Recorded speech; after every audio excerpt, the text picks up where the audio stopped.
Hey everyone, I just want to say a huge thank you to all of you for helping me reach 100 subscribers. I honestly couldn't have done this without your love, support, and constant encouragement. Every like, comment, and subscribe means a lot to me. Now let's keep this journey going. Our next target is 200 subscribers, and I know we can do it together. If you enjoy my content, don't forget to like, share, and subscribe. Let's grow as a family. Thank you once again. After his earth-shaking defeat at the hands of Monkey D. Luffy, Kaido of the Beasts expects death, not rebirth.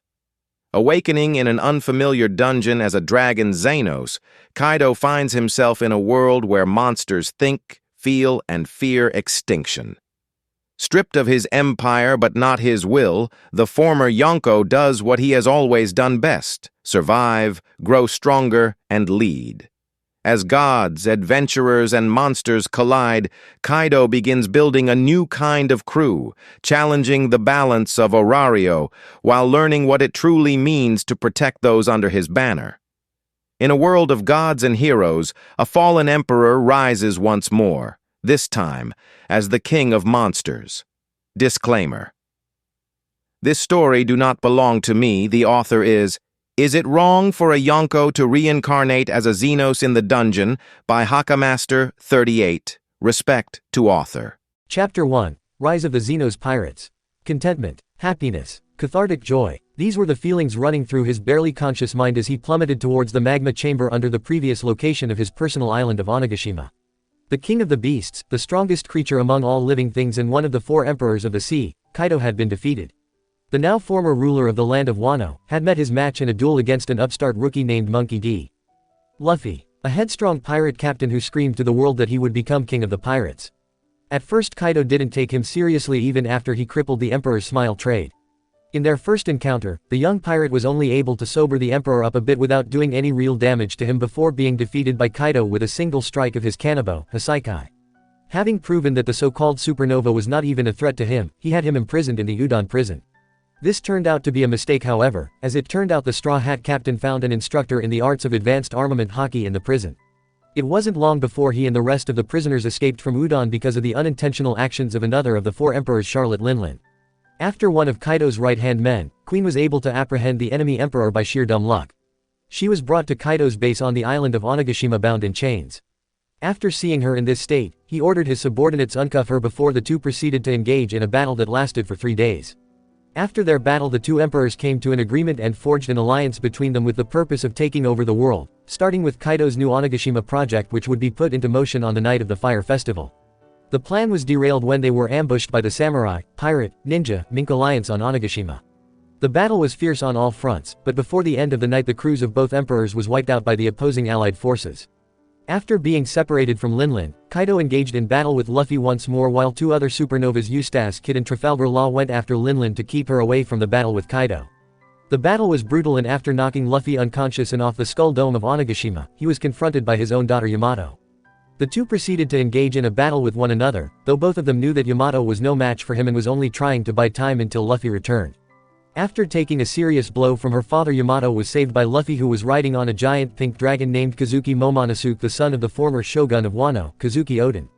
After a brief bout between the three and the emperor, Luffy ordered them to find a way to move the floating island of Onigashima away from the flower capital and that he would handle the king of the beasts. After a clash of the two titans in which Kaido finally acknowledged the Strafut captain as a worthy opponent. It was at this point Kaido sensed the defeat of his ally and fellow emperor Charlotte Linlin. He ignored that for the time being as the two of them charged at one another again for one final clash that was interrupted by a member of the Marine CP0, who grabbed Luffy's arm and held him in place. This action allowed the Emperor of the Sea to strike the young supernova and knock him unconscious. Enraged that his battle had been interfered with once again, Kaido killed the CP0 agent with his kanabo in his rage. The Emperor descended to the live hall where all of the fighting had come to a stop at his entrance. After giving his ultimatum to the Alliance in his castle, he was interrupted by a giant hand that broke through the ceiling, grabbed him and pulled him through it. It turned out that Luffy had awakened his devil fruit power and reignited the battle between the two of them. Kaido, relieved and happy that Luffy could still fight, apologized for the interference of the CP0 agent. Luffy just shrugged it off, and with that the battle was on once again. At first the Emperor was pushed back and in some cases made a fool of by the young supernova because of the unpredictable nature of his devil fruit awakening. After a while though he figured out the method to Luffy's madness and was able to counterattack and injure him several times. And then came the final clash between the two adversaries, Luffy with an enormous fist whose size dwarfed the entire island of Onigashima and both covered with an emitting massive amounts of armament and conqueror's haki. Kaido on the other hand entered his true devil fruit awakening, a giant flaming dragon whose body heat alone melted off one of the horns of his castle. As they clashed, the king of the beasts asked the young supernova what kind of world he wishes to create. To which he responded that he would create a world where his friends could eat as much as they want.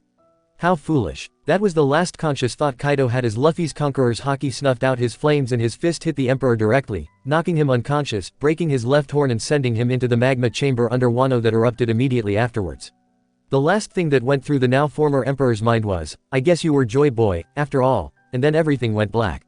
In an unknown place, Kaido floated in an endless void as he reminisced the great battles he had been a part of. He knew he was dead and was happy that his life ended in the heat of battle. The now former emperor smiled contentedly at the turn of events, knowing that he had served his purpose in the world rather well. He wasn't Joy Boy, but he was the one who revealed that legendary figure to the world. He didn't know how long he had been floating in the void. It could have been a minute or even a year, maybe a decade. To Kaido it didn't matter. In this place he needed neither food nor drink, and to pass the time he merely thought back to the great battles he had been a part of in his previous life. He didn't have a body to speak of, he was more of a disembodied consciousness floating through an endless void. With nothing else to do other than remember his epic battles on the high seas of the New World. Suddenly, the former emperor was enveloped in a bright light. Surprised but not afraid, he spoke aloud. What's going on now? He asked to no one in particular as he felt himself move deeper into the light, and right before he lost consciousness he heard a voice speaking aloud with a single phrase. You were very entertaining in life, entertain me more if you wish to continue your new life. Dungeon 66th floor. Kaido awoke with a gasp as he opened his eyes and examined his surroundings with his eyes, ears and observational haki. Altogether he sensed nothing in his immediate surroundings, but there were some strange life forms a distance away from him. After his check of his surroundings he examined himself. To his surprise, he was in his azure dragon form. He raised his left hand to his left horn and found that it was whole once again. When he looked down to his abdomen, he found the scars left by Kazuki Oden and Roronoa Zoro to be missing as well. Whoever had brought him back had decided to erase his battle trophies for some reason or another. This angered him greatly, especially when he remembered what the voice of the one who brought him back to life said before he woke up, entertainment. Why should I? I've enjoyed my life and everything in it, and I'll do it again. I'll experience everything this world has to offer, just as I please, because that's what pirates do. He yelled up to the crystal-covered ceiling of the large cave he was currently in. But first things first though, he thought to himself as he focused inwards. After a few moments his draconic body began to shrink until the former emperor was in a more humanoid form similar to the form he had in his youth when he had joined the Rocks Pirates crew. So I've become younger, have I? Well, I guess this just gives me more time to find a crew and more importantly, alcohol. He said to himself as he examined his humanoid form, and to his surprise, he found his kanabo, Hasaikai, under his purple feathered coat that hung over his shoulders. How convenient, he thought before moving away from his place of awakening and walking towards the other life forms he had sensed earlier while he was examining his surroundings. Hopefully they could give him some information, or maybe they could entertain him for a while. Despite just waking up he was itching for another fight. As he left the cavern he had awoken in, he came across an even larger cavern that could fit an entire region of Wano within it. The ground was rocky and mountainous with many large rocks, sharp-peaked cliffs and mountains all around. What really caught his attention were the several hundred dragons flying in the air above him. Most of them were either red or black, covered in thick scales. From this distance he could tell that they were on average about 30 feet from nose to tail, with minor variations in their sizes. The thing that caught Kaido's attention were that none of them were using flame clouds to fly, but instead they all had a pair of leathery wings keeping them aloft. After a moment it seemed as though one of them had noticed him walking on the ground, because it roared and loudly, getting the attention of the other dragons as it charged at him, with all of the others following behind the first shortly thereafter with roars of their own. Kaido's grin became wider as they approached. His first battle in this world would be against an army of dragons. I'm starting to like this place already. He yelled as he gripped Hasaikai and transformed into his azure dragon form while creating flame clouds beneath him so that he could rise into the air and meet them mid-charge. Yo, quick pause, smash that like button, hit subscribe if you're new here, share this video, and tell me in the comments which part you're loving the most.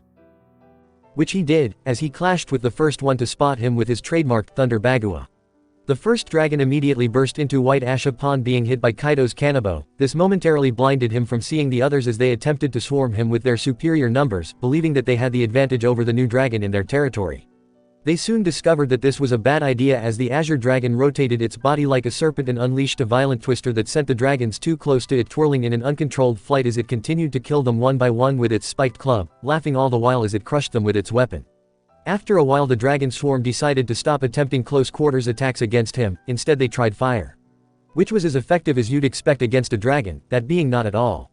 In response to this, Kaido started using some of his own long-ranged attacks, such as his blast breath or simply creating flame clouds above them and raining high-voltage electrical death on the poor dragons.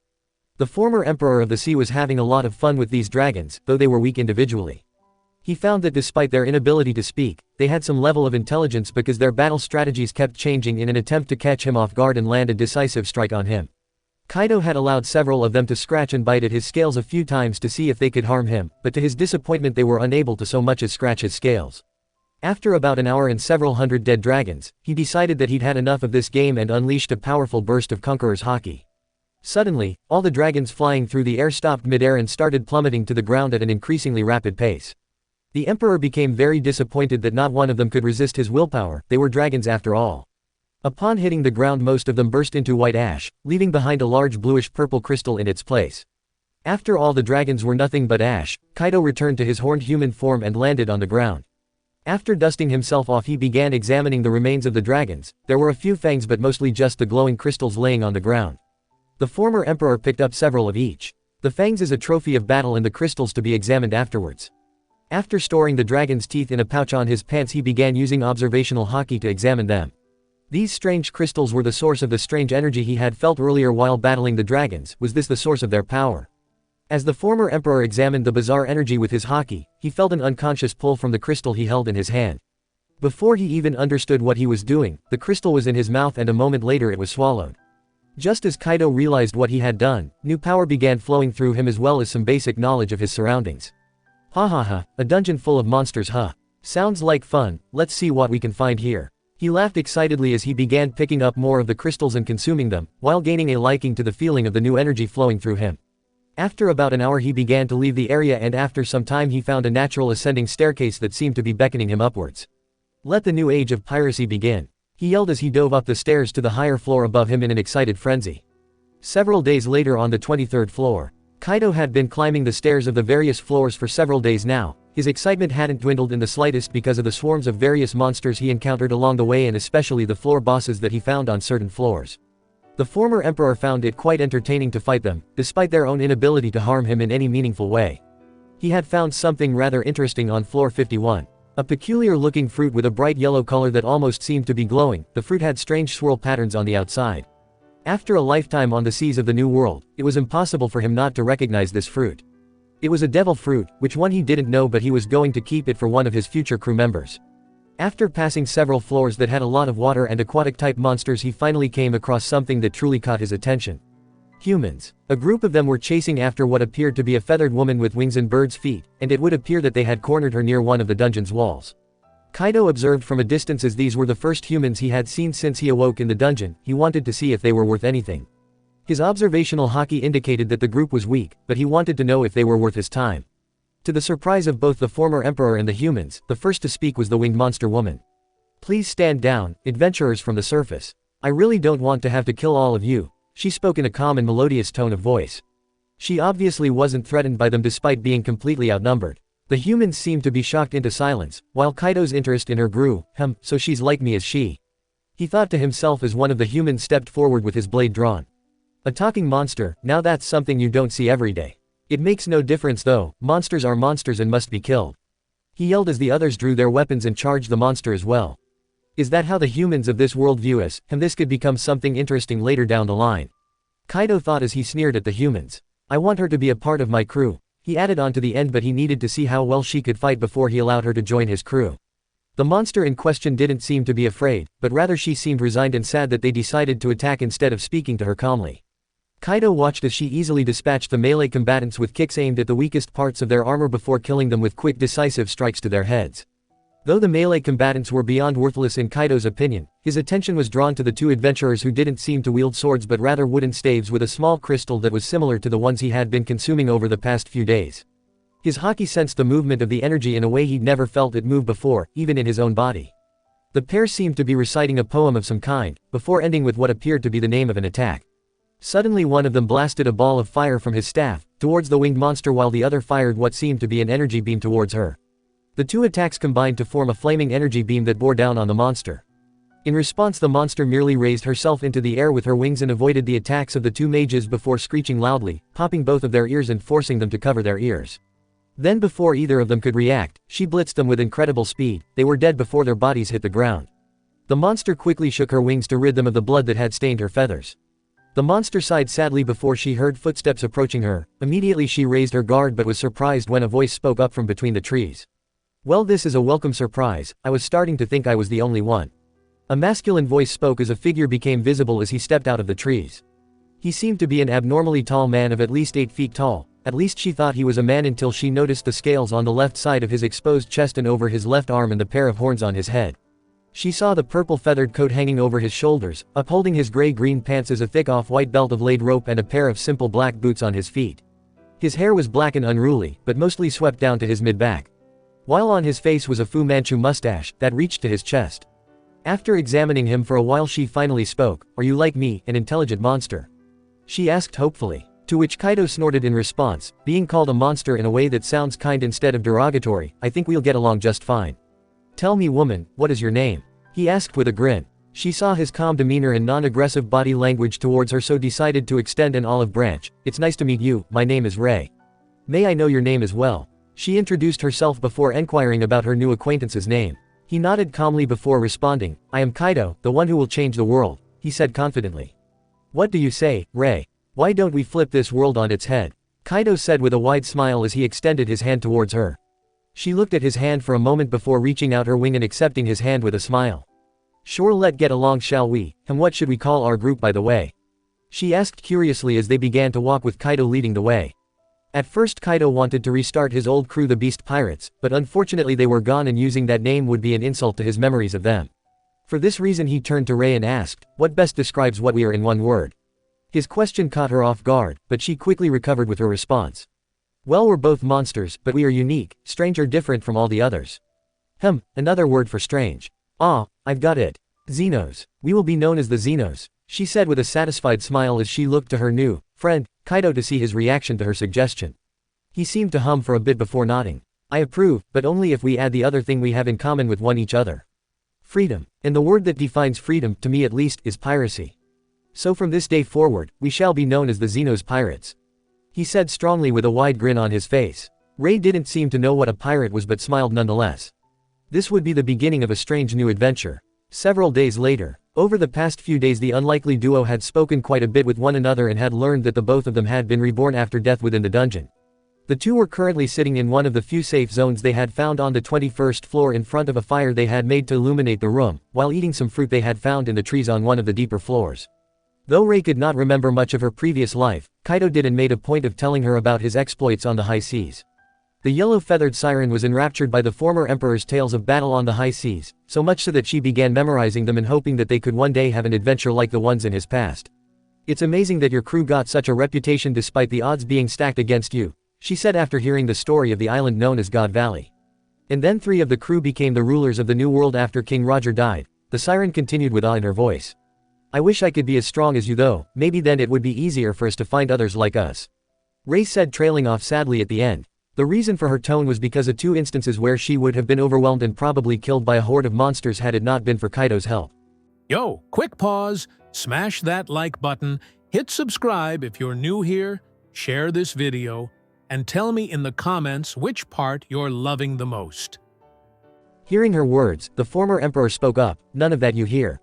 If you're not strong enough then get stronger, if you're not fast enough then get faster.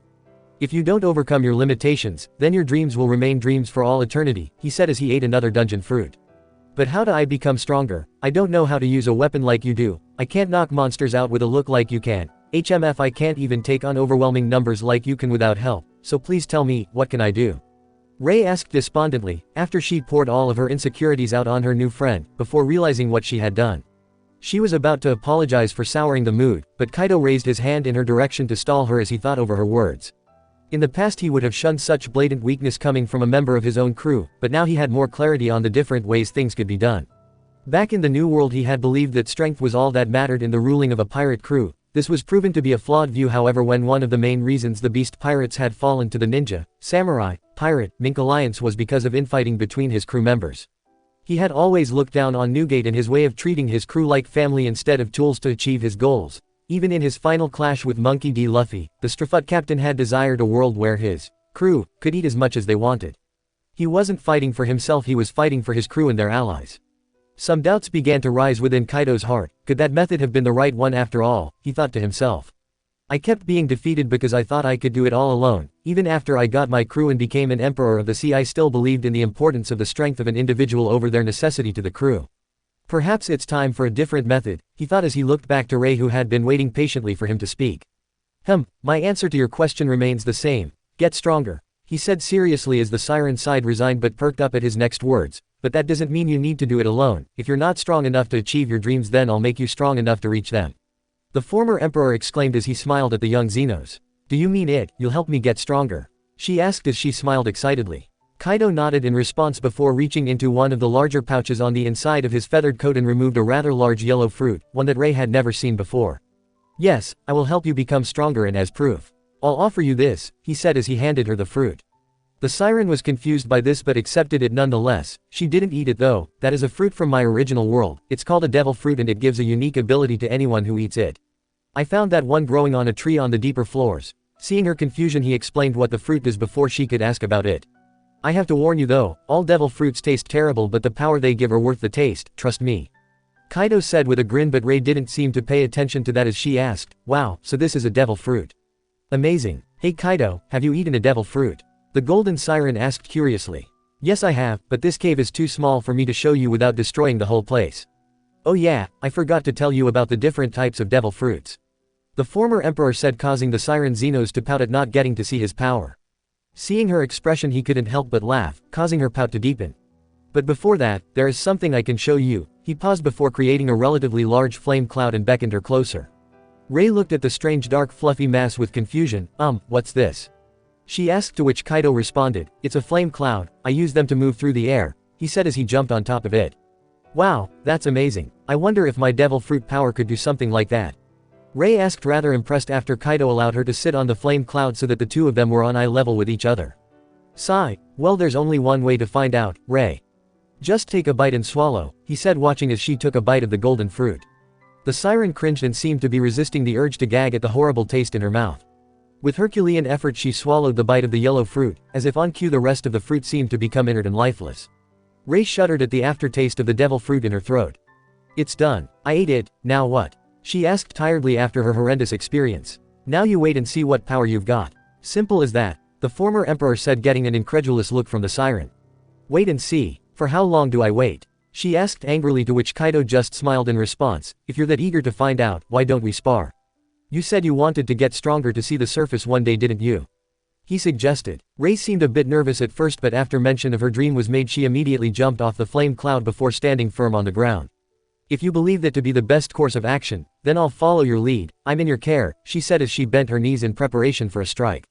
Kaido grinned. This should be fun, he thought as they began their spar. Chapter 2, Assembling the Crew. Assembling the crew. Kaido yelled as he swung his kanabo at the ever-evasive siren. In response, Ray jumped as far to the left as she could in an attempt to dodge the deadly spiked club that she most definitely didn't want to feel the strikes of, again. The two had been sparring for almost an hour now, and in that time they had quickly discovered the young siren's devil fruit ability, namely the ability to turn into light. This immediately interested the former emperor, a Logia-type ability right off the bat. What kind of crazy luck is this? He thought to himself as his fist passed through her body for a second time. Immediately Ray thought to use her intangibility against Kaido to land a few good hits, and soon realized that mistakes had been made. The former emperor, seeing what she was doing with his observational haki, immediately coated his left fist with armament haki before bopping her on the head with his clenched fist, gently. Ouch, that hurts, she said as she leapt back while covering her head with one of her wings. How can you hit me now when you couldn't do it before? The golden siren asked as she rubbed the small bump on her head. Lesson number 1, kid, never believe yourself to be invincible without a proper understanding of your abilities. Kaido stated calmly while putting Hasaikai down. I know which fruit you ate, it was a Logia-class devil fruit called the Glow fruit. Back in my original world, one of the marine admirals had this power and was quite the terrifying opponent, though I never got to fight him before I died though. And to answer your question, I've got Haki. Kaido said, drawing Rei's attention away from the stinging pain on her head. Logia class. Glow fruit. Marine Admiral. Haki. What are those things and why are they important? She asked curiously after seeing Kaido turning around to walk away. The siren quickly followed as he led the way to the main hunting grounds on the 21st floor as he began explaining it to her. There are 3 main classes of devil fruits: Paramesha, Zone and Logia. The Paramesha class devil fruits are those that change the body of the one who eats them into a certain substance or allows them to control said substance. They're also the most common of the devil fruits. For example, 2 of the warriors I respect above all others had Paramesha class devil fruits. Edward Newgate and Monkey D. Luffy. He explained to the curious siren. Wow, amazing, what powers did they have? Rei asked excitedly as she and Kaido walked through the crystal entrance to the hidden village. Edward Newgate, or as the world knew him, Whitebeard, the strongest man in the world. He ate the Tremor fruit, the strongest of the Paramesha class devil fruits that allowed him to create and control earthquakes. He explained as he swatted the approaching monsters aside with his kanabo half-heartedly. The strongest man in the world, incredible. Wait, was he stronger than you, and more importantly, what's an earthquake? She asked, confused by the word that had been used before, screeching loudly, to disorient a group of 3 lizard men before quickly speeding past them and ending their lives. Digging through their chests with her feet, she got the magic stones before looking back to Kaido. The former emperor was in the process of demolishing a large horde of monsters on his own without any issues. Rei quickly shook the blood off the magic crystals before popping them into her mouth and swallowing them, humming at the increase in her strength after ingesting the crystal. Kaido is truly amazing, HMF, I need to get stronger. She thought before diving into the fray with reckless abandon. After the death of the horde, the 2 of them took a break in a relatively safe spot in the forest to continue their conversation. Newgate was the strongest, but every time we fought we were evenly matched until his crew got involved in the fight. I was going solo at the time, that's why I always lost to him, he explained before remembering her last question. Earthquakes, how do you not, never mind. Kaido said, realizing that they were in a cave and if earthquakes happened often or at all it could kill everyone, human and monster, within the dungeon indiscriminately.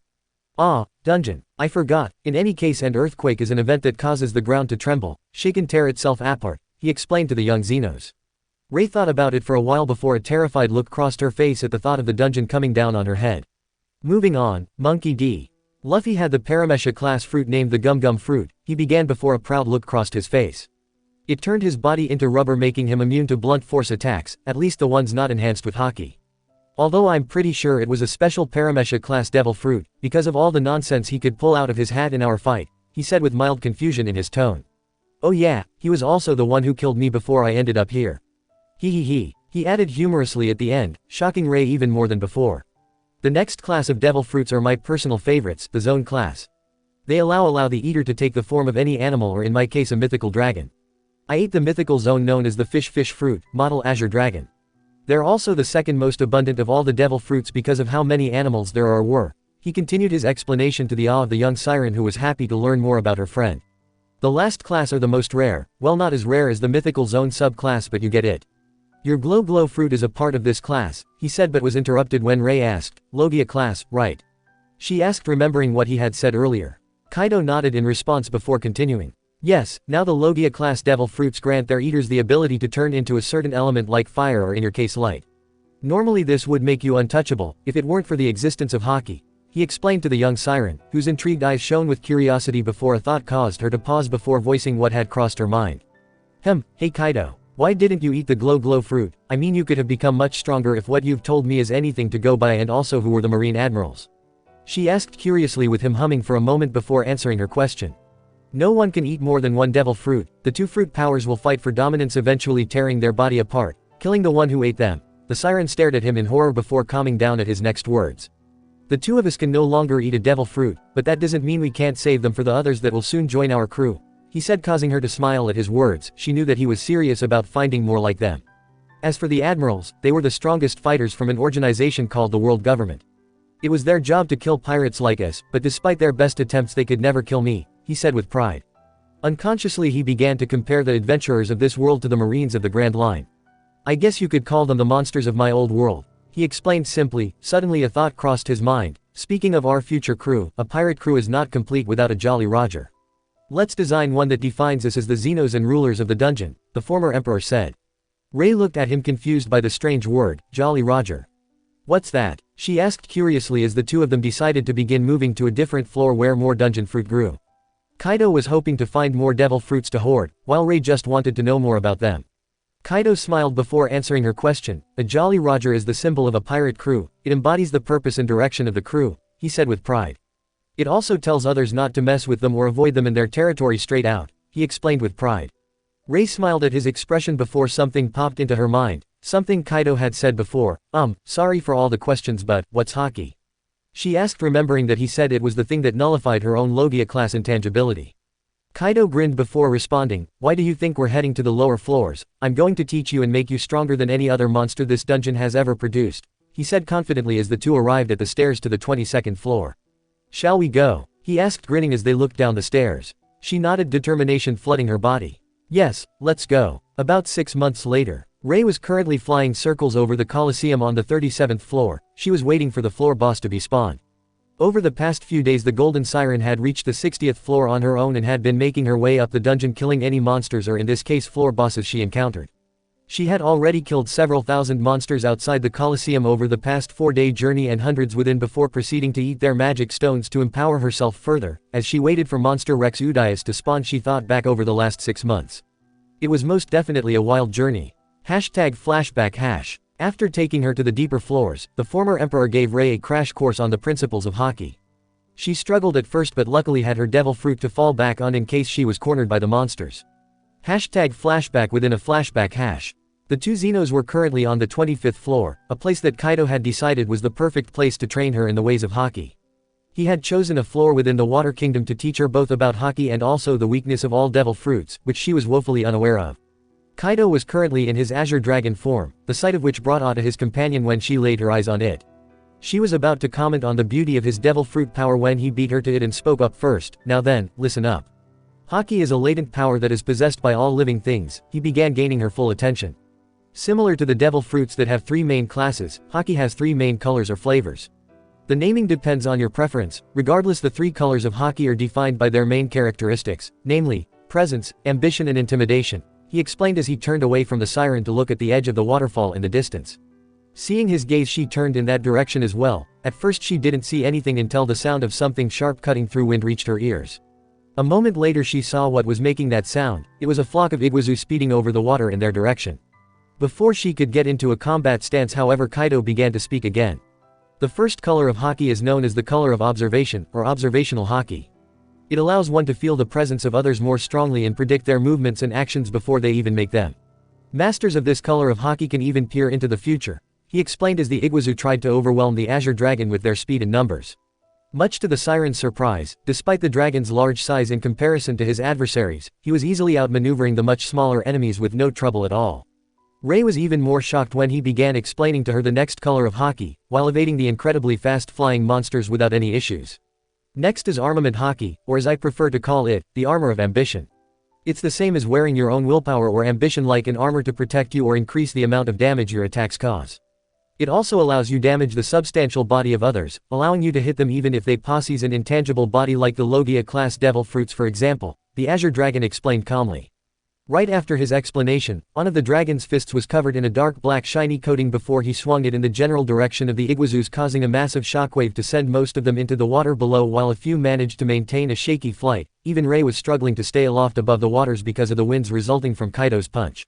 Wow, incredible. Though I'd ask you to be a bit more cautious when using such strong attacks near me in the future, please. She asked, to which Kaido snorted, we're pirates, don't expect your opponents to fight fairly, Rei. That kind of thinking could get you killed, he said slowly to make sure that she understood what he was talking about. She nodded nervously, but before any more could be said the remaining Iguazu started attacking again. The Azure Dragon sighed before going on to his last explanation on haki for today. The third and final color of haki is very rare and cannot be gained through training, you must be born with it. It's known as Conqueror's haki, or the color of the Supreme King, he explained as his gaze landed on the remaining Iguazu. Watch closely, Rei, the former emperor commanded. She didn't know why, but she found herself straightening up immediately at his words and paying extra close attention to his next actions. The dragon's body seemed to tense suddenly and she felt like an invisible weight had been placed on her back all of a sudden. The feeling disappeared as soon as it came, leaving behind nothing.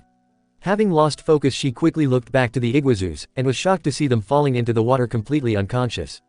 Rei was shocked. He defeated them without doing anything, he just glared at them. This is the power of Conqueror's haki, the ability to crush the will of others with your own. Be very wary of others who have this ability, he said before motioning for her to follow.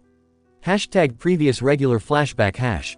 After the explanation, Kaido taught her how to use haki, which became a chore of trial and error, the reason for which was the fact that haki needed to be awakened before it could be effectively used. The non-stop practice was something she didn't have grated on her nerves for almost a month before she finally awakened the color of observation.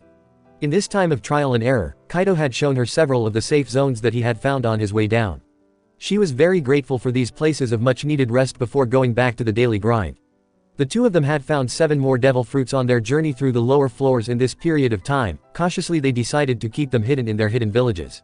After another 2 months she awakened armament haki, and just in time too, as Ray had been in the middle of a spar with Kaido, who had limited himself to only using a very light coating of armament haki on his fists and kanabo in their spars. Realizing that she couldn't dodge one of his strikes, Ray tried to block it, expecting a bruised wing for her troubles, but instead there was a loud metallic clang. When she looked up she saw her yellow feathered wings covered in a slightly darker yet more highly reflective layer blocking the spiked club. Kaido grinned when he saw it, so it finally awakened, has it? Ha ha ha, it's about time, he said excitedly, to which Ray smiled in return. After much more practice she could blacken her wings to the color of coal. With much practice on the monsters she was even able to fight evenly against Kaido while he held back with his own haki so as not to accidentally kill her.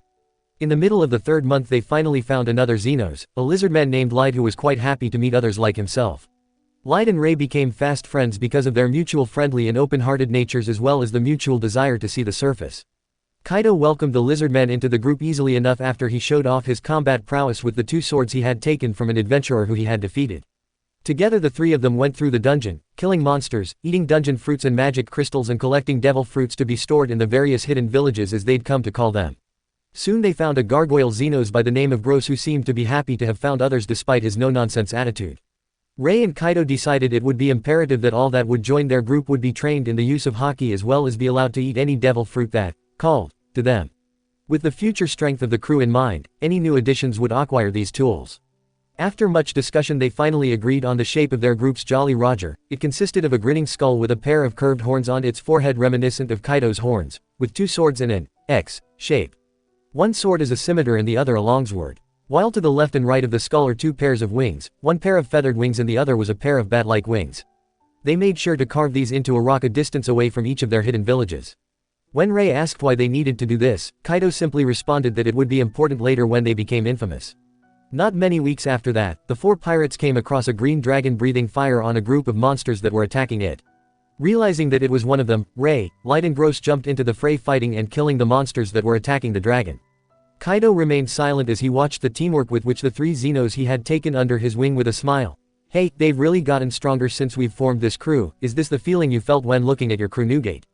The former Emperor of the Sea had realized the changes in his personality since he awoke in this dungeon, but despite it all he couldn't bring himself to care. He had accomplished all he had wanted in his previous life, now he didn't have a purpose to work towards. So instead of looking for a purpose he just went with the flow until he found one. As the saying goes, if you don't know where you're going then any road will lead you there. Kaido thought to himself, he never would have thought anything along these lines before on the Grand Line. But the situation was different now, he was given a new life. No more Joy Boy to wait for, or world government to mess with. He still loved to fight strong opponents, but said strong opponents were quite numerous and he was in no hurry to hunt them down. In short, Kaido was taking it easy in his new life. Speaking of taking it easy, all the monsters were dead and Ray, Light and Gross were currently in a one-sided conversation with the dragon, who appeared to be incapable of speech as it only grunted in response to their questions.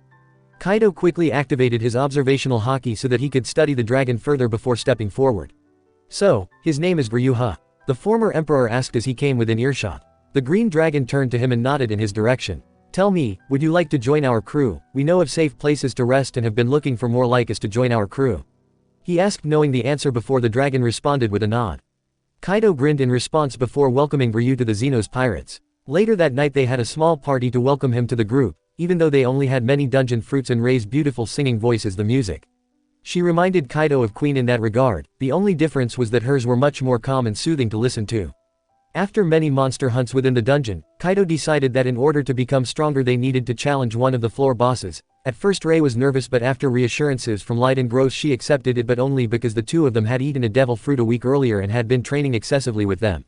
With that they decided to climb to the higher floors and sneak past the 18th floor where the humans had set up a small town called Rivera to get to the 17th floor where the monster Rex Goliath was located. After the heated battle with the floor boss and the Xenos coming out victorious, they quickly tore out its magic stone and devoured it before quickly escaping to the lower floors once again. After that, Kaido suggested soloing a floor boss while the others dealt with the monsters that would try to assist it. It seemed like a good idea, so they decided to try their luck with different floor bosses each time. This was done until taking down a floor boss solo was nothing to be proud of anymore, and this is what led to the current situation. #flashback end hash. The Golden Siren was awaiting the spawning of the floor boss and was getting rather impatient due to the number of skeletons she had to kill before it decided to show up. Rei was about to unleash one of her more wide-ranged attacks when the ground suddenly shook, forcing her into the sky to avoid losing her balance on the ground. So this is an earthquake, huh? No wonder Kaido spoke so highly of Whitebeard, she said as she saw the skeletons on the ground stumbling and falling to pieces because of the violent tremors. Then without warning, the ground exploded as the monster Rex Udias emerged from the ground. It had the appearance of the top half of a giant horned skeleton with glowing crimson eyes and a massive magic crystal in its chest. Well, this should be fun. Hey Udias, let's have a good time, yeah. She yelled at the giant skeleton. The floor boss simply raised its fist and punched directly towards her without making a sound. Luminous Ray, she yelled as she converted her body into a beam of brilliant yellow-colored light that blitzed towards one of the walls of the Colosseum, evading the floor boss's attack while simultaneously setting up her own attack. The beam of light bounced off the walls, leaving behind glowing spots on them. After several missed swings from Udias and over a dozen glowing marks all over the room, Ray reformed on the ground in front of the monster Rex. Said monster Rex tried to squash her with an open palm slam of its hand. Ray simply smiled in response before using her next technique, Laser Circus. Immediately every glowing spot on the walls, floor and ceiling lit up like a star before raining lasers of concentrated electromagnetic death on the floor boss without mercy. When the smoke cleared, the floor boss was missing an arm, both of its horns, and was covered in scratches and some scorch marks. Logia powers give an unreal advantage in battle, she noted as the boss regained its bearings. Udias glared at her before preparing to punch her again, but was forced to adjust its aim as she took to the air above it. The floor boss threw its remaining arm upwards towards her. In response, the Golden Siren coated both of her wings in armament hockey while bright light began shining from her wings as she began to spin her body at dizzying speeds as she yelled, "Luminous Disc." Instead of exploding upon impact with the floor boss's fist, Ray used her angular momentum to roll along its arm all the way until the monster Rex's shoulder, where she immediately changed direction towards its neck and succeeding in severing it in one go. It was dead before its severed head or arm hit the ground in several pieces. Wow, that was quite the workout. I should probably hurry before the others start worrying about me, she muttered to herself as she had been gone for 4 days now. But first she began consuming the giant skeleton's magic crystal, despite said crystal being 3 times her body weight and almost 6 times her size. She always found it odd that she could eat thousands of magic crystals in a single meal and still have space for several large dungeon fruits afterwards. Kaido said something about the crystals being made of some strange energy that their bodies absorb completely while the dungeon fruits need to be digested like normal food. Well, it doesn't really matter now, does it? She thought to herself as she left the 37th floor and began to rise higher, knowing that the others have decided to rest in the hidden village on the 21st floor. As she ascended higher and higher, she noticed a strange phenomenon. Most of the monsters were ignoring her, they were all heading towards the upper floors just like her. She soon discovered the reason for the mass movements. There were adventurers on the deep floors and they were currently fighting the floor boss Amphisbaena. She decided to observe them to see how strong and organized the party was and if there was any weaknesses in their formations that she could exploit to kill them after they had let their guards down. It was unfortunate, but, as her observational haki improved over time, Ray gained the ability to see the true intentions within the hearts of others. And these humans had no intention of letting any monsters live so long as they were here within the dungeon. It was a sad fact that she had come to terms with on several occasions, when she was forced to kill humans despite her own desire to live alongside them on the surface. Regardless of her actions or those of the humans, she was driven forward by her crew in her dream. Speaking of the adventurers, they had just defeated the Amphisbaena and were currently clearing out the rest of the monsters that remained in the area, while their supporters collected all of the magic crystals and drop items from the ground in the aftermath of the battle. As the floor seemed to calm down, friendly banter began between the group. Ray found them to be a rather humorous bunch, even if they could still be her enemies. She observed their companionship with a longing look in her eyes because she desired what they had. Her thoughts were interrupted, however, by a lightning-fast arrow that passed right through her head. It didn't do any damage to her, but it was enough to get her full attention back on the group of adventurers. All of them were staring directly at her with their weapons drawn. The one who had shot the arrow was a blonde-haired elf who seemed to be glaring daggers at her, as were several others. Realizing the situation she was in and how it would probably end, she tried something that had failed on every occasion she had attempted it before, but then again, nothing ventured, nothing gained. With that last thought, Ray stepped out into the open, for all of them to see her. Good day, adventurers from the surface. I am Ray and it is a pleasure to meet you all. May I know your names as well? she asked after introducing herself with a smile and a bow. The entire party was left in shocked silence as they processed her words before a unanimous response came from all except for the elven archer, who simply stood there with his mouth hanging open, and a gothic white-haired woman whose heterochromatic eyes seemed to be slightly wider than what would be considered normal. Was the response from everyone else. Meanwhile, with Kaido, Lied Gross and Ryu, the group of 4 guys were currently in the middle of a card game that was played with a deck of cards Lied had swiped from an adventurer who had tried to kill him. The 4 had been playing poker, a game that Kaido had remembered from his previous life, for a while now, and were having great fun. Especially Kaido, who had convinced Gross to aid him in a raid on what he called the lands of alcohol on the 18th floor. And now the 4 of them enjoyed themselves thoroughly, Kaido holding a gourd of sake to his side while cards were held in his other hand, while the others all held mugs filled with ale that they stole from the bar on the 18th floor, as well as several barrels of booze for later when Ray came back. "Hey guys, why do you think she's taking so long to come back?" Lied asked as he glanced at the others. Gross merely snorted in response. "Don't worry about her, she probably found some new areas where the devil fruits could grow," he said before going back to the game.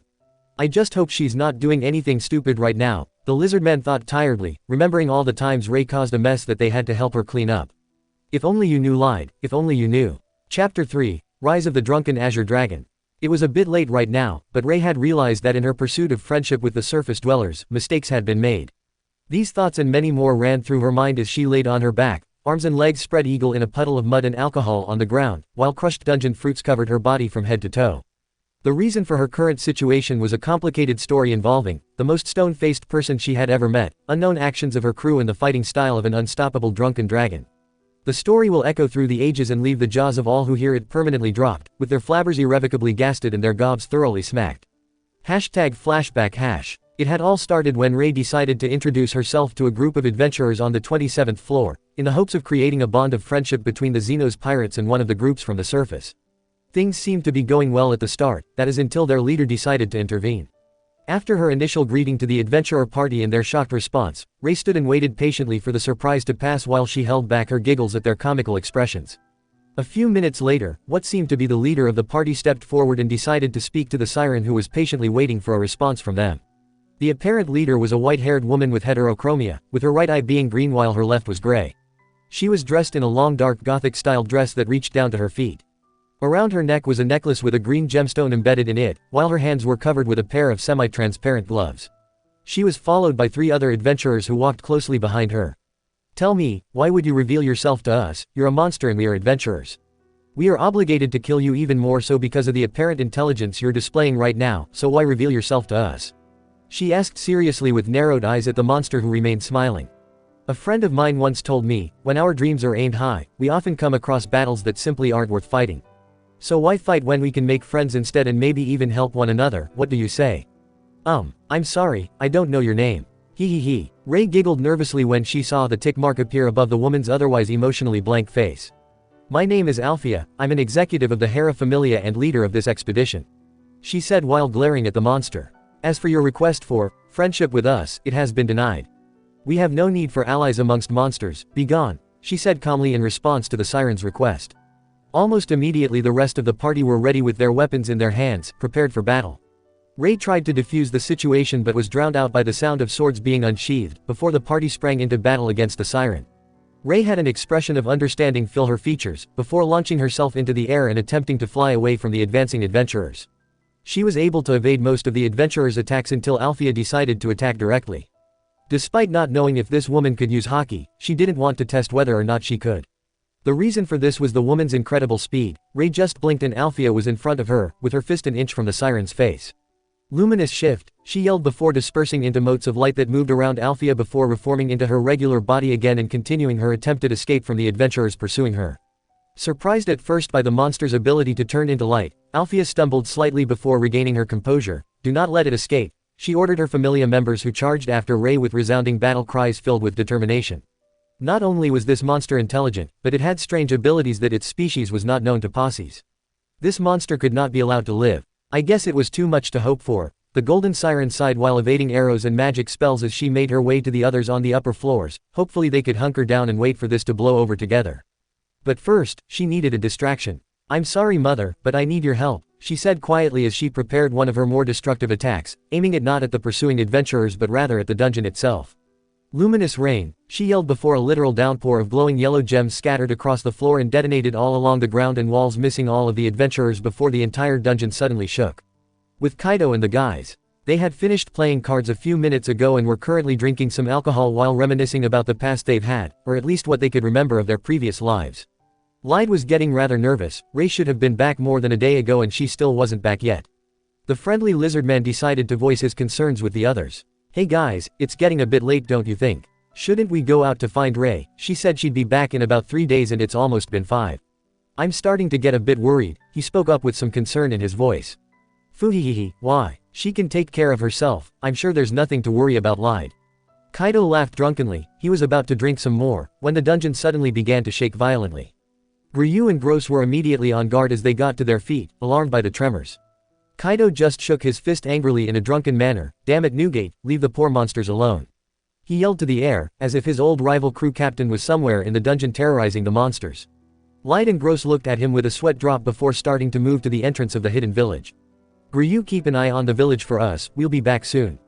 Kaido said quickly as he got up and followed them begrudgingly from the back, stumbling slightly with a barrel of sake with a few dungeon fruits on top of it in his left hand while complaining. I'm sure it's just a rock slide, he said as they left the hidden village. Suddenly they saw hundreds of monsters running away from the entrance to the 22nd floor. You see that, they're running away, from the rock slide, that's falling up from the lower floors. The two Xenos looked at the former pirate emperor blankly. Kaido sighed. Alright, let's go, he said seriously. Back with Ray and the Hera Familia. It had seemed like such a good idea at the time. Ray knew that if you damage the dungeon enough it would get angered and birth a powerful monster known as a Juggernaut. She was hoping to use it as a distraction to get away from the Hera Familia. The problem was the monster immediately focused on her, no one else. For this reason Ray had been flying scared out of her mind just trying to get away from it. She was more than capable of killing a Juggernaut on her own with a little effort on her part. The problem now was that she hadn't slept for several days as she dived into the depths of the dungeon fighting all the monsters on the way down before heading back, then fighting and killing every floor boss and monster on the way up, again. In other words, Ray was tired as all hell and didn't want to try her chances against a Juggernaut and a party of adventurers led by a woman that was as fast if not faster than her, immediately after said golden siren had torn her way up from the lower floors. Currently the Hera Familia members were attacking the Juggernaut while in pursuit of her, so the situation had not changed at all, with the exception of the dungeon guardian that was currently after her blood. Though she was fast enough to evade it, she didn't want to defeat it only to be cornered by the adventurers immediately afterwards. What was she thinking approaching a party of adventurers who had just defeated Amphisbaena easily soon after she herself had defeated Udias alone? Her desire to live amongst the surface dwellers might have just resulted in her own death. Despite her devil fruit power and haki, she held no illusions that she stood any chance against Althea, at least not on her own, just yet. After an eternity that was actually only a few minutes, Ray managed to reach the 21st floor. Just a little more and I'll be home free, she thought excitedly, only to be stopped as the Juggernaut jumped up to the ceiling before launching itself to the ground in front of her. The golden siren was about to shift into light once again as its clawed fingers approached her face, only for a gust of wind and lightning to pass her with a shout of thunder Bagua. And the claws of the Juggernaut disappeared, and she found herself spiraling to the ground. Relief flooded her for a moment, as soon as she saw who was standing in front of her. Kaido, Lyde and Gross. The lizard man was the first to speak with a smile. Woo-wee, that was close. You good, Ray? He asked, to which the siren smiled happily before getting back to her feet and looking around, only to see the mangled body of the Juggernaut laying against one of the walls of the 21st floor.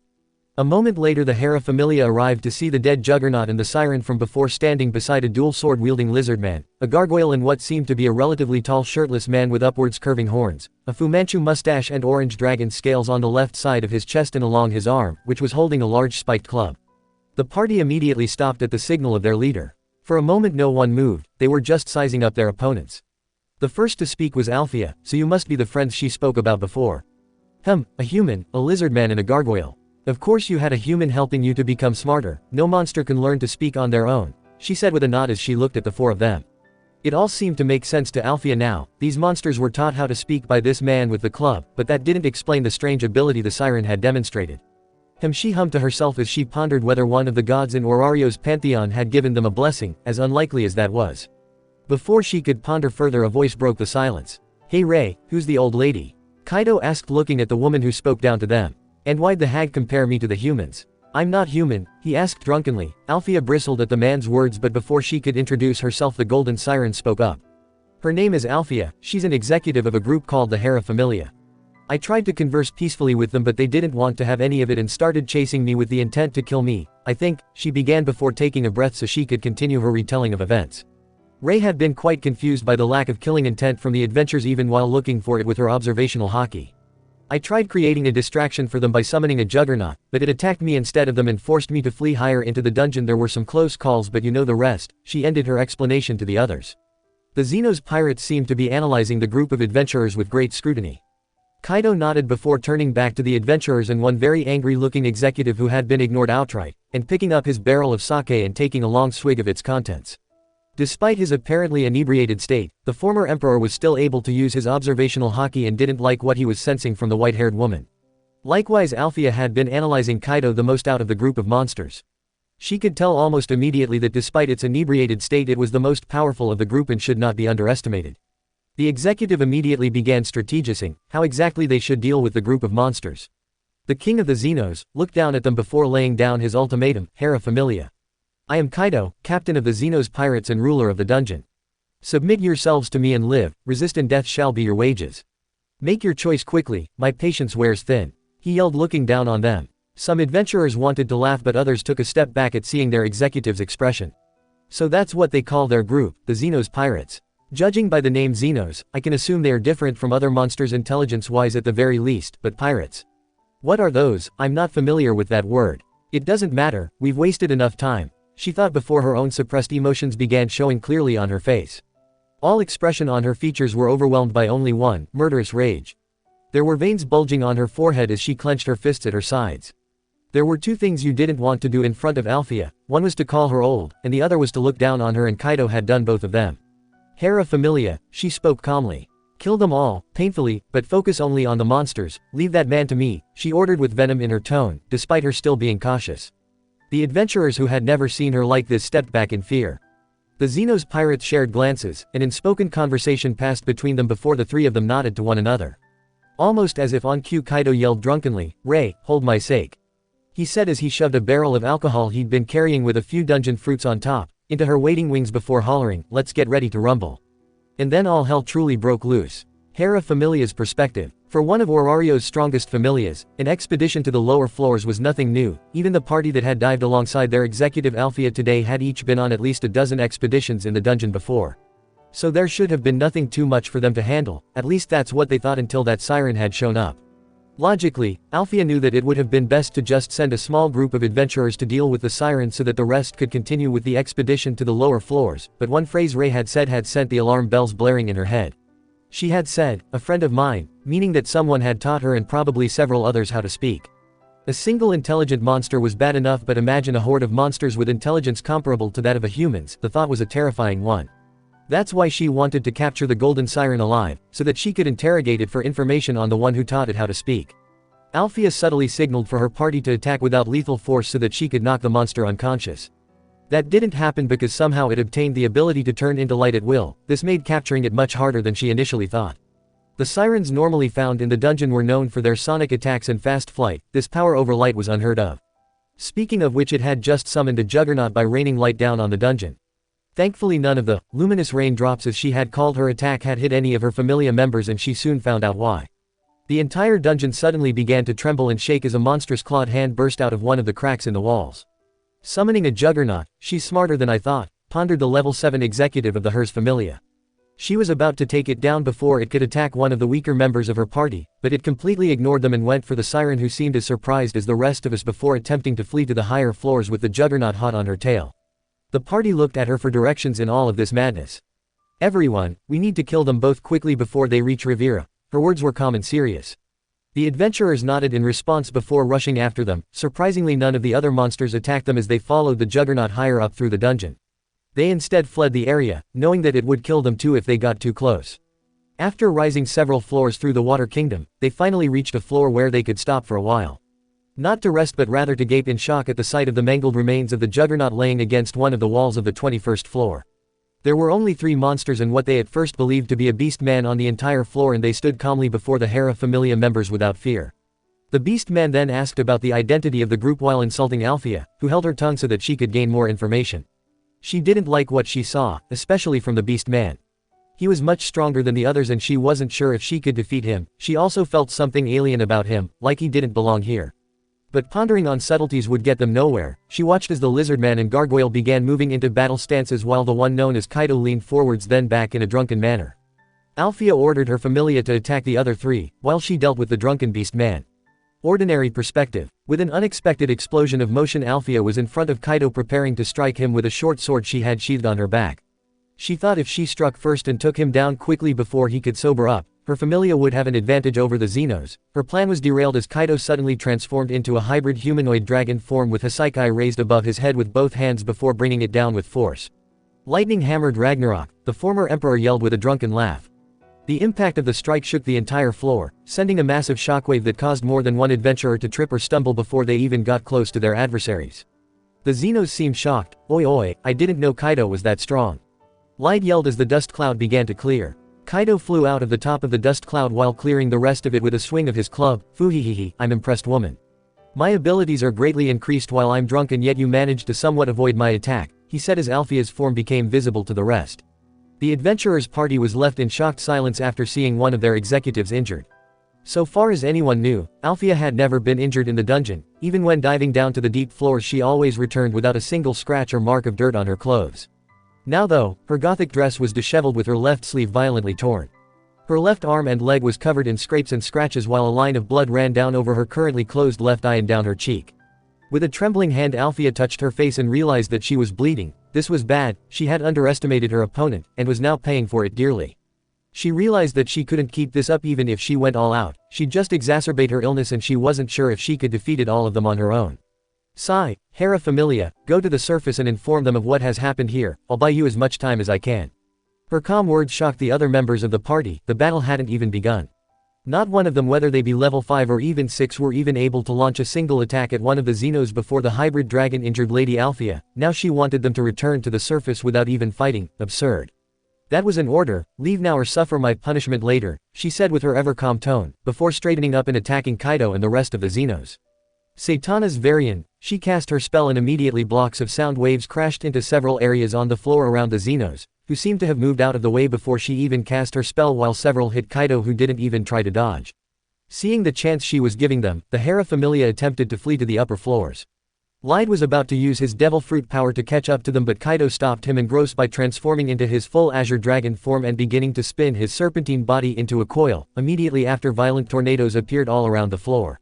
Tatsumaki, the former emperor, yelled. Light immediately lengthened his claws and used them to anchor himself to the ground, while Gross sank into the dungeon to protect himself from the winds. Ray on the other hand was currently laying in a puddle of alcohol and just decided to lay there and hope that Kaido had enough control over his wind to avoid hurting them. The Hera Familia members were ripped from the ground and sent flying through the air in uncontrollable spirals. Althea was no exception. What kind of attack is this? I can't feel any magic from it.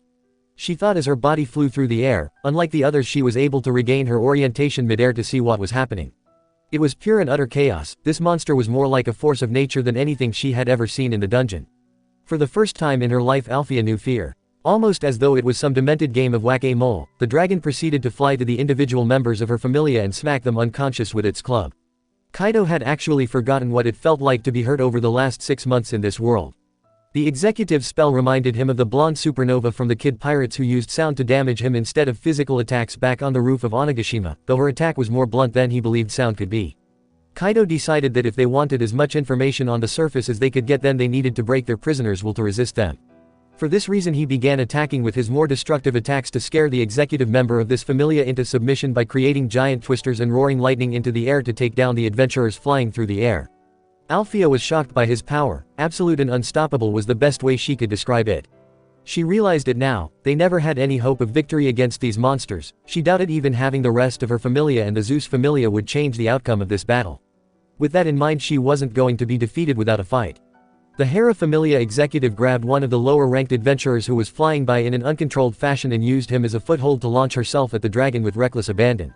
With her previous short sword in hand, Althea stabbed at Kaido's chest in the hopes of killing him in one blow, using her incredible speed to turn herself into a level 7 bullet. It was common knowledge that no warrior was perfect, they always had a weakness that could be exploited. Either it lied in their defense against magical attacks or were too slow to evade physical attacks with tremendous speed. Everyone had a weakness that could be exploited, or at least that's what she thought until her blade met Kaido's chest, and shattered on contact with his scales. The last conscious thought that went through her mind was, impossible. Before an energy-coated Kanabo hit her in the chest with a cry of Thunder Bagua, before everything went dark. A few minutes later, Kaido was back in his regular form and was standing over a group of unconscious adventurers.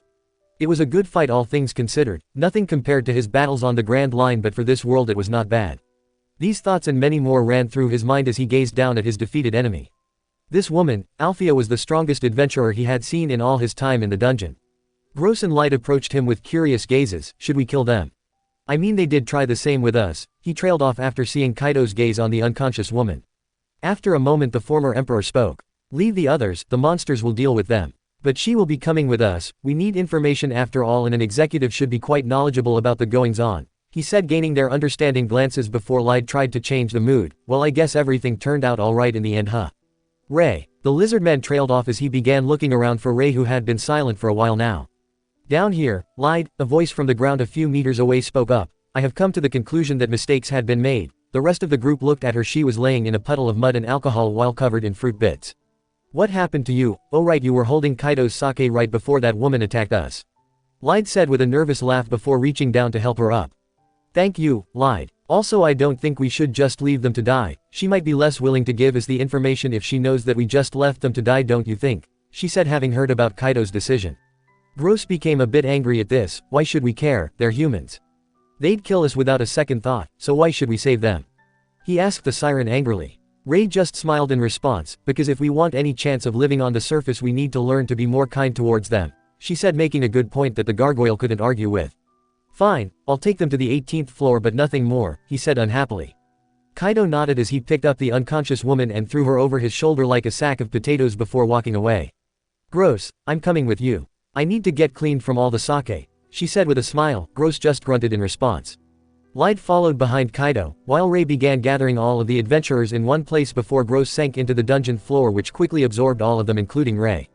Disclaimer: this story do not belong to me. The author is it wrong for a Yonko to reincarnate as a Xenos in the dungeon by Hakamaster 38 inches. Chapter 4, The Effects of Our Actions. What happened? Questioned a clearly delirious female voice as its owner slowly began to awaken from her slumber until a friendly voice spoke and snapped her wide awake.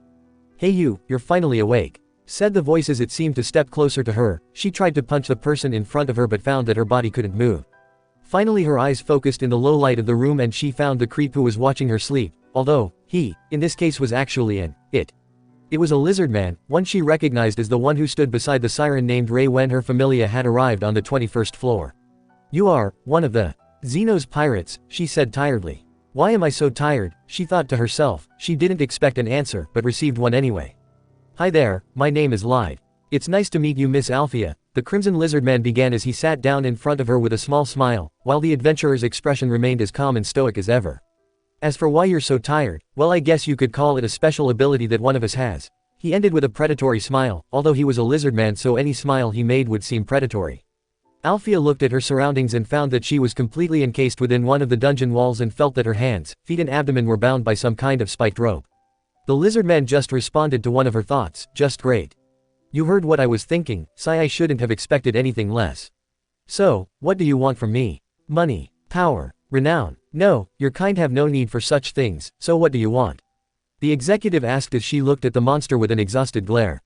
She knew that she had been defeated in the most humiliating fashion and was now at the tender mercies of the monsters, intelligent monsters mind you, but monsters nonetheless. Despite the shame, terror and absolute hopelessness Althea felt, she would not beg and plead for her life. She was a proud executive of the Hera Familia and they would get nothing out of her. Light saw that she had clamped her mouth shut after asking her questions, indicating that she would speak no more after he had explained the situation to her. Knowing now that he couldn't get any more information out of her and him not being willing to hurt someone else just for some information, simply decided to answer her questions then leave so that Kaido could take over. We want to know more about the surface, and who runs the place and how they do it, that's all. The lizard man's words sent the alarm bells blaring in her mind worse than before when she met Ray. They wanted to take over the surface, enslave the people or worse feed them to the dungeon as sacrifices for it. Her decision to remain silent was the right one. Light, seeing that she would not be moved, decided to get up and leave. Althea sighed in relief until she heard his next words, Master Kaido. She won't say anything to me, maybe you can get her to talk, he said as he left the cave that she was imprisoned in. Terror flooded her veins, the monster who had defeated her with one attack was coming. Suddenly the executive felt an invisible weight descending on her currently buried shoulders. It was almost as though gravity was increasing, she felt her breath hitch as she began hearing footsteps approaching her. The more she listened, the more they began sounding like the tolls of a funeral bell. Althea felt her own death approaching and there was nothing she could do about it. With each booming step the walls of the cave she found herself in began to crack. With each step she felt her will crumbling under the pressure until the source of the pressure entered the room and all the weight disappeared as though it was never there. Althea didn't know what that was, but she knew one thing for certain, she was scared out of her mind. She realized this as the tears began streaming down her cheeks. "Hey woman, I've got some questions for you and you will answer them," he said with a severe glare. Without even realizing what she was doing, Althea nodded affirmatively. In an unknown location, in a dark room only illuminated by 2 flaming torches, sat a very old-looking man with a hood covering his head but not obscuring his facial features. This was the god Uranus, the leader of the guild and overseer of the dungeon. He was currently thinking about ways of improving his information-gathering network within the dungeon when he suddenly felt a violent tremor. Having felt this kind of tremor before, he knew almost immediately what was going on. Someone had damaged the dungeon too much, causing it to birth one of its guardians, the Juggernaut. This was not good. He needed to have eyes and ears in the dungeon and find out what had happened. "Fells," he spoke to the air and almost immediately a figure seemed to appear from the shadows of the room. "You called for me, Lord Uranus. What has happened?" The figure was completely obscured by a dark black cloak that even hid their face in shadows. Even the person's voice seemed to be androgynous, it was as though their entire existence was meant to be concealed. A juggernaut had been birthed on the 27th floor. "I'm aware the Hera Familia had sent an expedition to the lower floors 2 days ago and they would have defeated the Amphisbaena by now, but the fact that a juggernaut was birthed means that something must have gone wrong. I need you to find out what had happened and return with the information as soon as possible," the ancient god ordered. Fells bowed. "It shall be done, Lord Uranus, I will return as soon as possible," he said before he suddenly disappeared into the shadows as though he hadn't been there in the first place. "I hope we're not dealing with another behemoth." Despite the Hera and Zeus Familia's strength being enough to take them down, he said to himself after Fells left. "Please be safe, Fells," he muttered before going back to his prayers to the dungeon. Hera Familia headquarters. A day after the incident, the goddess Hera had been enjoying a delicious meal with some of her executives as well as a few of the lower-ranked adventurers in her familia. She really enjoyed having her children around, they made her time on the lower world more enjoyable. Hera was truly content with all she and her children had accomplished together, all of their struggles and victories over the past 1,000 years. She couldn't help but worry though. One of her executives, the youngest in the history of her familia, was leading a small expedition to the lower floors. Despite her worries, she had been reassured that she as a level 7 was more than enough to deal with anything the lower floors could throw at her. Because of that, she had allowed her to lead the expedition on her own. Just as she was about to take another sip of her wine, the dining room's double doors were slammed open as a disheveled member of her familia came rushing into the room. He was covered in scrapes and bruises as he approached his goddess quickly. Hera immediately recognized him as one of the adventurers who had been sent on the expedition to the lower floors. For him to return alone, in the state that he was in. Something must have gone very wrong. "Tell me, Luca. What has happened? Where is the rest of the party that went into the dungeon alongside you to the lower floors?" She asked seriously as the now-named Luca was panting heavily with his hands on his knees after finally being able to stop and rest. After a few minutes of heavy breathing he was finally able to compose himself. "My goddess, I bring terrible news. The expedition has failed, we were all defeated on the 21st floor," he said, shocking the rest of the familia members and executives in the room as well as his goddess. The first to respond after the shock had passed was a silver-haired woman who looked rather sickly. "What happened? Where are the others, and where is my sister Althea? She should have been more than enough to handle any monster you could have encountered down there, how could this happen?" she asked sadly. All attention was now on the level 5 who had straightened up after his goddess had returned her gaze towards him. "Right, gulp," he said as he began retelling the events of the last 3 days. "Well, everything went well for the first day, we went through the upper and middle floors without any trouble at all. We even defeated Monster Rex Goliath quite easily before taking a 2-hour break on the 18th floor before continuing down deeper." His expression when he reached this part indicated that something terrible had happened. "As we went down everything was still going pretty well. We passed the Water Kingdom and went deeper until we reached the 27th floor where we proceeded to engage the Amphisbaena in battle. That hadn't lasted more than 12 minutes at most. After the defeat of the floor boss we took a break to recover." Luca immediately began to tremble and shake before grabbing his shaking hand to calm himself down.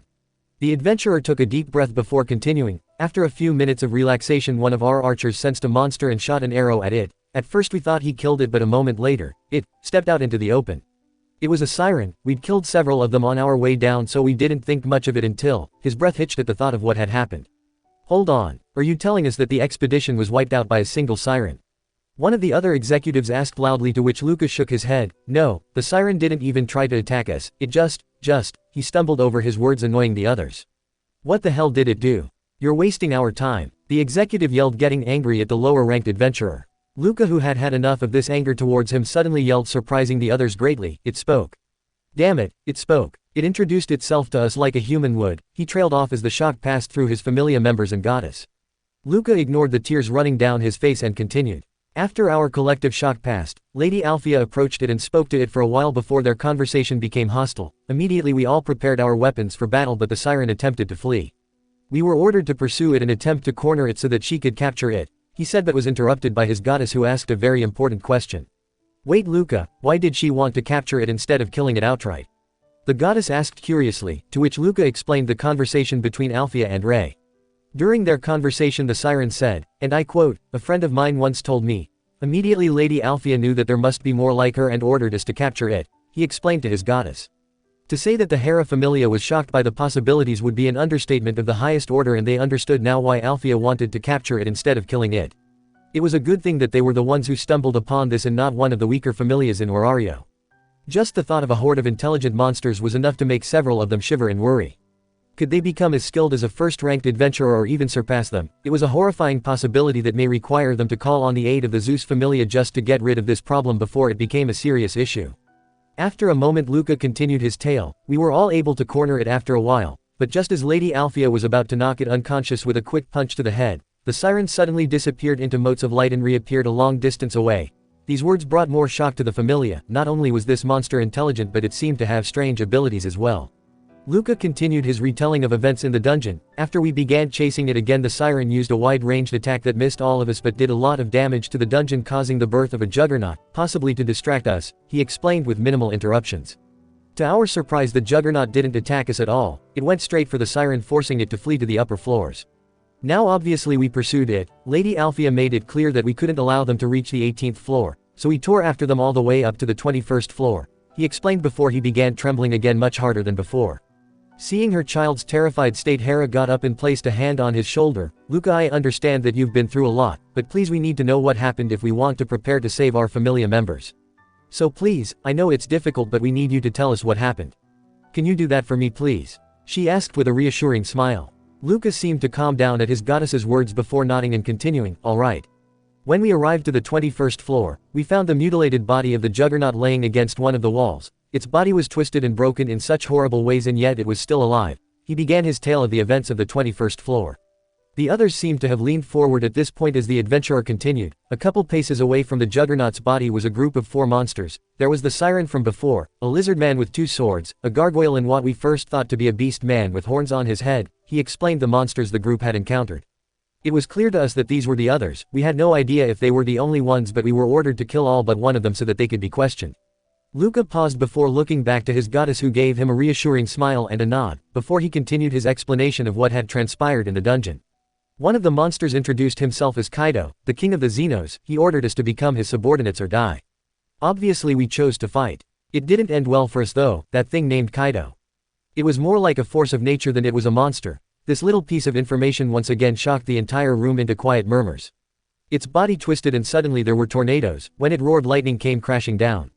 It outpaced Lady Althea and was able to draw her blood with a single strike. I'm not sure what happened after we were all ripped from the ground by the tornadoes, but when I came to, we were all on the 18th floor without Lady Althea. He made his speech explaining what had happened in the dungeon.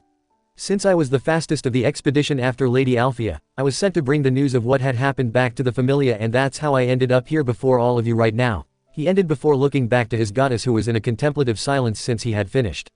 After he had explained everything to his Familia, there was a deep silence for a long moment before the goddess spoke up. Everyone, we must go and rescue her. I doubt they would kill her after leaving the rest of the expedition alive in the safe zone on the 18th floor. So everyone clean up and prepare to go and get our executive back, she said, to which all of her children nodded before getting up and leaving. Luka, please stay, you've been through a lot, so please rest, she said before turning to the only one besides Luka who remained in the room. Please cheer up, Mituria, we'll get your sister back. There's no doubt about that, she said with a small smile. The sickly-looking woman smiled in response to her goddess's assurance. Thank you, Lady Hera, but I'm sure she's fine. She's stronger than anyone else I know, she said quietly. What is going on? Everything was normal yesterday, now we've got talking monsters and a missing executive. What's next? People reincarnating as monsters, she thought, worried for her children and the future of Warario. With Kaido and Althea, the two had been speaking for a while before suddenly, Kaido sneezed for no apparent reason. "Damn it, somebody must be cursing my name. Probably the world government," he said aloud before turning back to Althea, who had been stuck in the wall the entire time. She had believed herself to be stronger than this, but here she was. She tried to remain silent, she tried to keep the knowledge of the surface to herself, but with a single glare from the beast known as Kaido, she found her willpower shattering under the weight of his own. She could no longer control her own actions and merely went along with it, for she knew that she stood no chance against him, especially in her current state. And that's how the familia system works. She ended her explanation of one of the integral parts of the surface world's society. Interesting, the former emperor hummed softly to himself. So this world didn't have any pirates or marines, instead gods and goddesses walked the land alongside the mortals, giving them blessings to empower them and gain experience. What a strange concept. When he asked her about the abilities he'd seen the adventurers use, she explained that it was called magic and was quite rare amongst warriors but was common among natural magic casters like elves. Kaido listened patiently as she explained how this world worked. And much like the rulers back on the Grand Line, he didn't like them at all. The gods sealed away their power and then proceeded to take control of the world just like that. How absurd. Even though he didn't really think like he did back on the Grand Line, Kaido still couldn't accept someone weak being allowed to command someone as strong as Althea without having even half the power needed to be on her level. Tell me, Althea, after you saw a glimpse of my power after my first strike, why didn't you begin fighting seriously? I could tell that you were still holding back, so tell me why. The former emperor asked quietly as he took another swig of his sake. Althea contemplated his question for a while before answering his question. It is because I was born with an incurable disease that limits my stamina, so I can't fight for long periods of time. I only release my restrictions when the lives of the entire world is at stake, but with you, I wasn't fast enough to deactivate Silentium Eden before you knocked me out. She explained her situation to her captor. Thoughts rushed through Kaido's mind as he heard her story. She reminded him of the pirate king Galdi. Roger, who also had a terminal illness that caused him to give up his career as a pirate and get executed by the world government.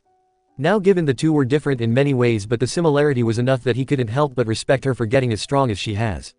Then another thought crossed his mind. What if there was something from the Grand Line that could help her become better than she was now?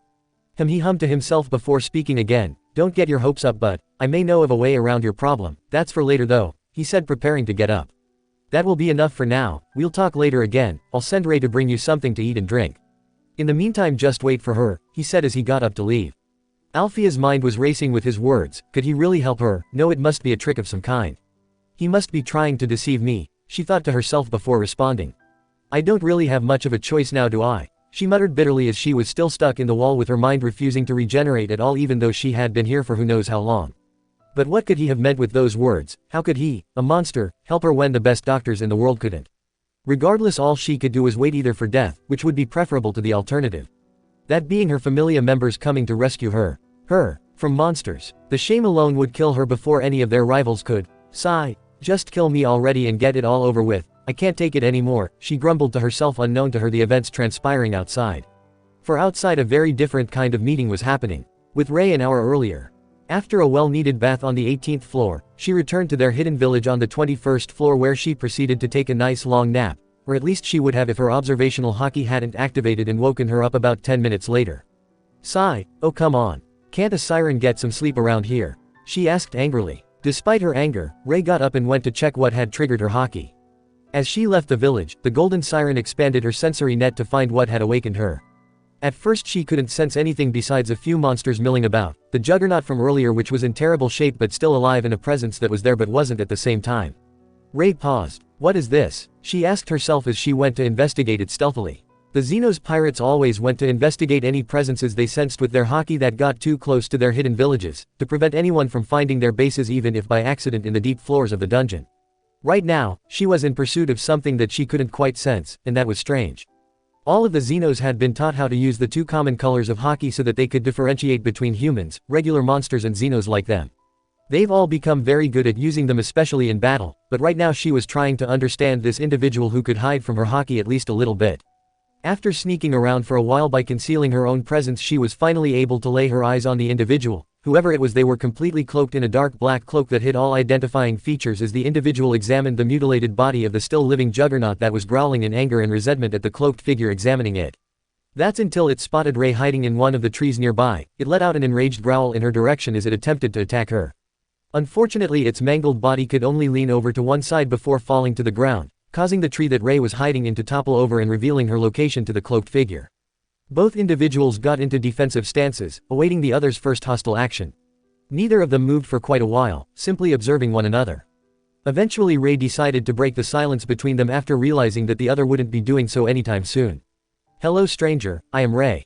May I ask why you are here?" She spoke calmly while still keeping her guard up. The cloaked person stepped back in shock before composing itself a moment later. "A siren that can speak, it's unheard of, but I suppose this is the dungeon and anything can happen." The cloaked figure began, still sounding quite surprised by her mere existence. "Greetings Rei, I am Fells. I'm here to find out why the Juggernaut was birthed and why it's here. You wouldn't happen to know the reason for its appearance, would you?" Fells asked curiously, and Rei noted that even his voice was androgynous. She couldn't tell if he was male or female at all. Despite that, she didn't feel any negative intent from him and decided to extend an olive branch in the hopes of making a friend from the surface, so she explained the situation as she saw it while Fells nodded in response to her explanation before asking to meet with her leader. Apparently he wanted to negotiate the release of the adventurer they had captured. Rei was very hesitant at first, but from what little she could gauge with her observational haki, this Fells wasn't very strong, so she decided to call for Kaido and have him negotiate with the surface dwellers. Her decision led the Xenos pirates down a very different path than the one they would have been on had they remained on their own. Fells' perspective. After receiving his orders from Uranus, the cloaked magic caster set off into the dungeon to find the information the old deity sought. He didn't expect to find the Juggernaut laying against one of the walls of the 21st floor with its body so broken that it could no longer move, and he most certainly didn't expect to find a talking siren in the area that was able to sneak up on him. Thankfully she had no negative intentions and was merely there to investigate the area. She explained that she was the one who caused it to be birthed when she was attacked on the 27th floor by the Hera Familia. Fells understood wholeheartedly what she must have gone through, but he needed to know more. Unfortunately, Rei seemed to be more intelligent than even some humans, as she decided it would be best to answer one another's questions after voicing one of their own. To this Fells had no choice but to agree and found the information given to be quite informative. They spoke about the recent events, and even went into their experiences inside the dungeon. After talking for a while and much persuasion on Rei's part, the cloaked individual followed her to the place where he could meet the leader of her group. The one who had defeated an executive member of one of the strongest familias in Orario with apparent ease. Needless to say, Fells was nervous, but he needed to get the information to Uranus at any cost.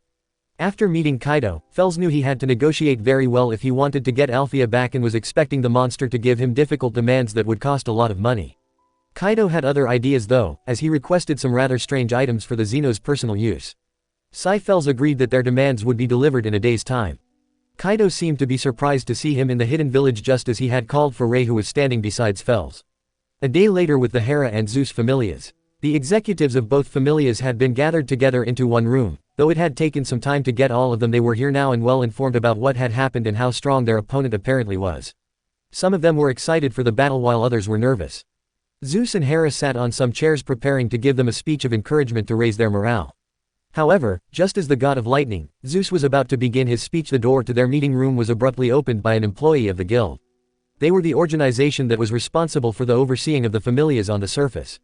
The guild employee in question was holding a letter in their hands as they quickly hurried to the god and goddess seated at the front of the room. The employee quickly bowed to both deities before handing the letter to the goddess Hera with the words, "It's an urgent letter from Lord Uranus," before quickly leaving after seeing the glares of the adventurers in the room. Meanwhile, Hera began reading the letter, and her expression of shock seemed to draw the attention of everyone as she continued to read it, making them more than a bit anxious about what it said. After rereading the letter thrice, she handed it to Zeus before she began speaking. "Children, there has been a change of plans," she began as the god of lightning beside her gained a comical shocked expression beside her as he read the letter. "Apparently the guild has sent one of its agents to investigate the spawning of the Juggernaut, and this agent has come into contact with these Xenos pirates, as they call themselves." She continued explaining the new information. The guild agent was able to negotiate the release of Althea in exchange for some utilities from the surface. Before she could continue, she was interrupted by Maxim, the captain of Zeus's familia. "Hold on, goddess, what is the meaning of this? Is the guild really negotiating with monsters? If so, then why employ us to kill them at all?" he asked, quite irked by the news. Hera seemed to sigh as Zeus read the letter again. "I can't be sure what Uranus is thinking at the moment, but I can make an educated guess. I think he wants to have a more varied information network within the dungeon. So far he's only had our two familias to gather intel on what's going on down there." She explained her thoughts before getting back to where she had left off. "Where was I? Oh yes, their demands," she said as she looked back to Zeus, who had finished reading the letter and decided to speak up. "Man, I don't know what to think of these monsters, really. One minute they're slapping executives like stress balls and the next they're asking for surface food, cookbooks for dummies and several buckets of various colors of paint, he explained to the others with a confused expression on his face. The room was left in an oppressive silence that stretched for an uncomfortably long period of time. Everyone was completely flabbergasted by the demands the monsters made. They expected them to ask for weapons or knowledge on the abilities of the adventurers, but no, they wanted to know how to cook. After a long while, Hera decided to speak up. Now, besides their rather simple demands, Uranus has requested that we be the ones to deliver their demands and receive Althea back in exchange. He requests that we do not cause an incident because he wishes to make an alliance with them because of their intrinsic knowledge of the dungeon. She explained. This angered many of the group that was preparing to rescue Althea. You can't be serious, we can't work with monsters. How can he expect cooperation between us? Zald, another executive of the Zeus Familia, asked curiously as he looked at the pair of deities before him. It was Zeus who responded to him with a question of his own. If you remember correctly, the siren didn't want to fight Althea's group. It wanted to make friends, he said with a strange expression on his face. Now given, choosing her group to make friends with was a bad idea on the siren's part, but I'd like to see how far we can go with this. So I ask all of you, please don't attack these monsters. While that sounds strange, unless they strike at you first.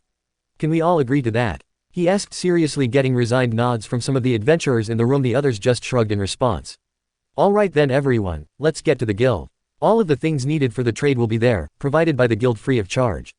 It says in the letter that more information will be given at the guild. Hera said, and the adventurers begrudgingly got up and left, followed by their patron deities. Well, this is definitely unexpected, let's see how this turns out, shall we? Zeus said as he walked beside Hera, who simply nodded in response. Chapter 5, Destroying the Cannon.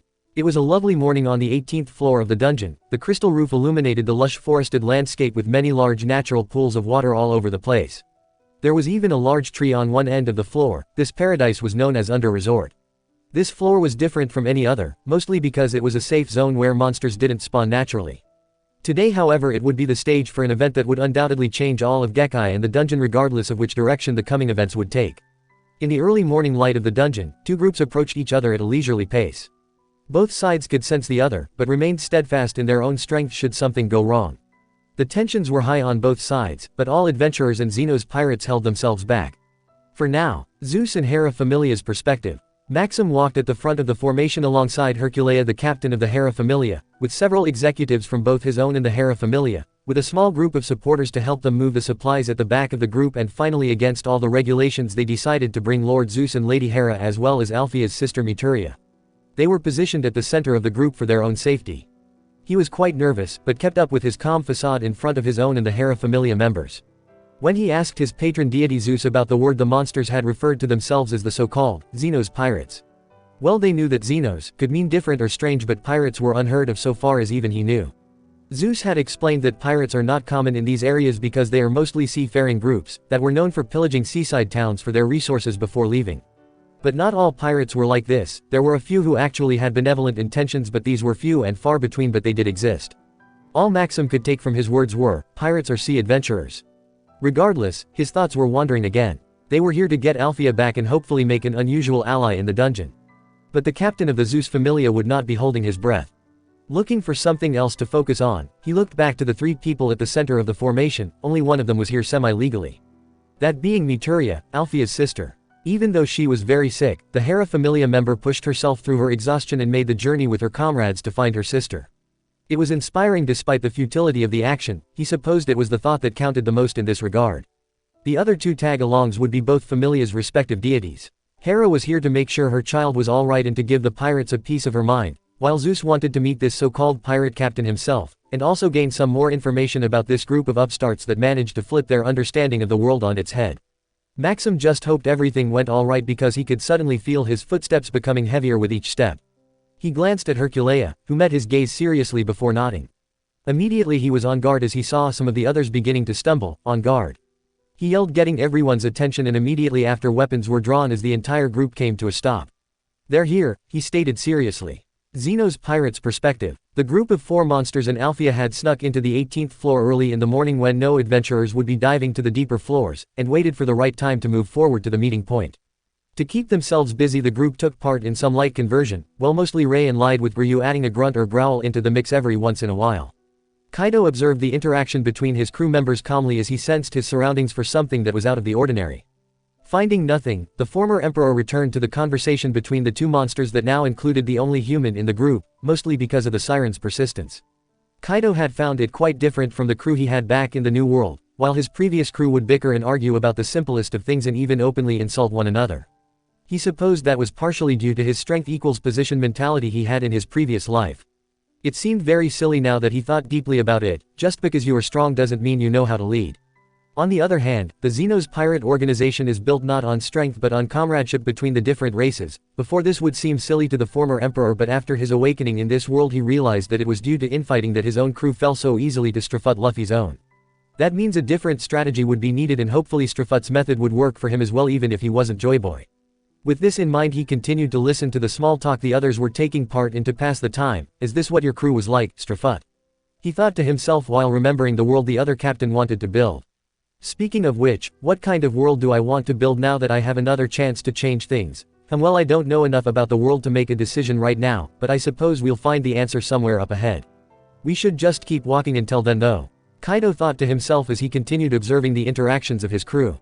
Alphea's perspective. So tell me Alphea, what is your favorite food from the surface? All we've got down here are fruits from the dungeon. Ray asked, curious to know more about the surface. Alphea sighed. Over the past day and a half she had come to know more about the Xenos pirates. She found that Ray's desire for peace between them and adventurers was unfeigned. She found that Lyde, despite his relatively terrifying appearance, was quite warm-hearted and open with his emotions, and was also very truthful when speaking about himself. Next was Gross the Gargoyle. She had to admit that he was the one she liked the most out of all of the others. Mostly because he kept quiet and didn't try to interact with her at all. The dragon Ryu didn't speak, which was a plus in her opinion too, but his grunts and growls became quite annoying after a while. And finally Kaido. She really didn't know what to think about him, other than feeling fear when he was around. She couldn't help but notice the appreciation he showed his followers and the respect they show him in return.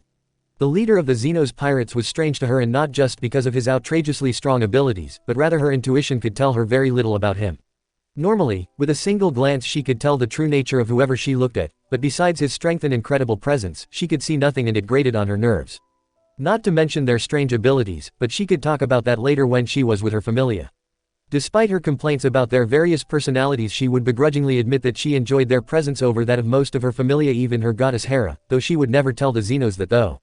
She hated noise, for as long as she could remember, except for when she was with her sister, but for some reason being with the Xenos pirates didn't evoke this hatred of noise, even though some of them spoke to her more than most of her own familia members did, but for some reason it wasn't as annoying as it usually was when others spoke to her about trivial things. Alphea sighed before responding to the siren's question. Ice cream, because it's cold, sweet and tastes like revenge, she said dully, causing Ray and Lyde to lean forward in interest to learn more about the surface cuisine. It had surprised Alphea that the two Xenos were more interested in the trivialities of the surface instead of the strength of its fighters or the weapons they use. Kaido seemed interested in the weapons of the surface, or at least the magical ones. She was very confused when he asked her about something called a gun, but he dismissed it just as quickly.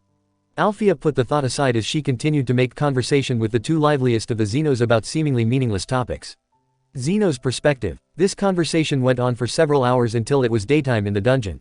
Immediately the Xenos pirates sensed a group of incredibly strong adventurers approaching from the entrance to the 17th floor of the dungeon. Well, I guess that's our cue, they're here. Let's go meet your familia, shall we? Kaido said as they all got up and began walking in the direction of the meeting point that was agreed on. As they began to approach the designated meeting spot, Kaido began to release his Conqueror's Haki into the surrounding area. He directed most of it at the surroundings, while what was directed at the adventurers was not enough to make them pass out, but just enough to put them on guard. Let's have a meeting then, shall we? The former emperor thought calmly as he and his group entered the clearing. Meeting time. Both sides looked at one another wearily, the adventurers with their weapons drawn and the two gods keeping the unconscious Muturia from falling to the ground from the weight of the pressure emitting from the body of the very muscular-looking beast man. Ironically, the supporters were all on their knees without any support to keep them standing. Maxim and Herculea glared at the beast man, who met their gazes calmly. Both sides seemed to be feeling each other out for a few moments before the pressure suddenly stopped, and the rest of the Xenos stepped forward with Alphea beside them. Strangely, the adventurer was wearing a salamander wool cloak over her body. After a very tense moment, Kaido spoke. Greetings adventurers from the surface, I am Kaido. Sorry about the show of force, but my crew and I are in enemy territory after all. We must show some level of threat to prevent any foolish from believing we are easy prey, he said calmly, to which Maxim nodded severely, he and Herculea understanding Kaido's words completely. Unknown to the two deities and Muturia, the others had planned to kill the Xenos and get Alphea back themselves. This idea was stonewalled when Kaido unleashed his Conqueror's Haki and brought everyone below level 6 to their knees, while those of level 6 were shaking uncontrollably and the executives of level 7 and above merely felt their hairs stand on end. Any plans for attack were thrown out the window after that show of power. Immediately after the words of the Xenos leader were uttered, a dark cloaked figure appeared beside both groups in the clearing. The adventurers were immediately on guard, while the Xenos didn't even twitch. One of them even spoke to the cloaked figure without any concern, almost as though they were old friends. "Hello Fells, I was wondering when you would reveal yourself to us. You have been hiding in the trees for a long time, no?" Ray asked kindly to her first friend from the surface. Sai, the now named Fells, sighed before responding, "I was waiting to see how the initial meeting between the two groups went before revealing myself, just in case things came to blows," he explained in his androgynous tone of voice. Ray giggled in response. "So in other words, you were throwing us to the adventurers and just hoped for the best, huh?" she asked with a smile, to which Fells rapidly shook his arms and head side to side. "Not at all, that's not true. I was just keeping my distance in case things went south," he explained, trying to change the siren's thought process. He, I'm just joking Fells. Don't be like that," she said with a small laugh. "I do not find your humor to be funny," he responded tiredly. He had not become used to her dangerous kind of humor yet. He probably never would, but he couldn't help but befriend the siren because of her open personality. I don't mean to interrupt, but who are you and why are you here?" "I can't be sure, but you don't seem to be one of them." The friendly conversation was interrupted by the voice of Herculea speaking up. She, like many others, was curious about the cloaked figure and why he or she was here.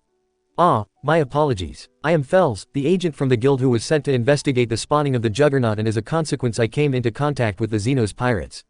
After some discussion I was able to negotiate the release of your executive with them," he explained to the adventurers and deities that he had just now noticed were there.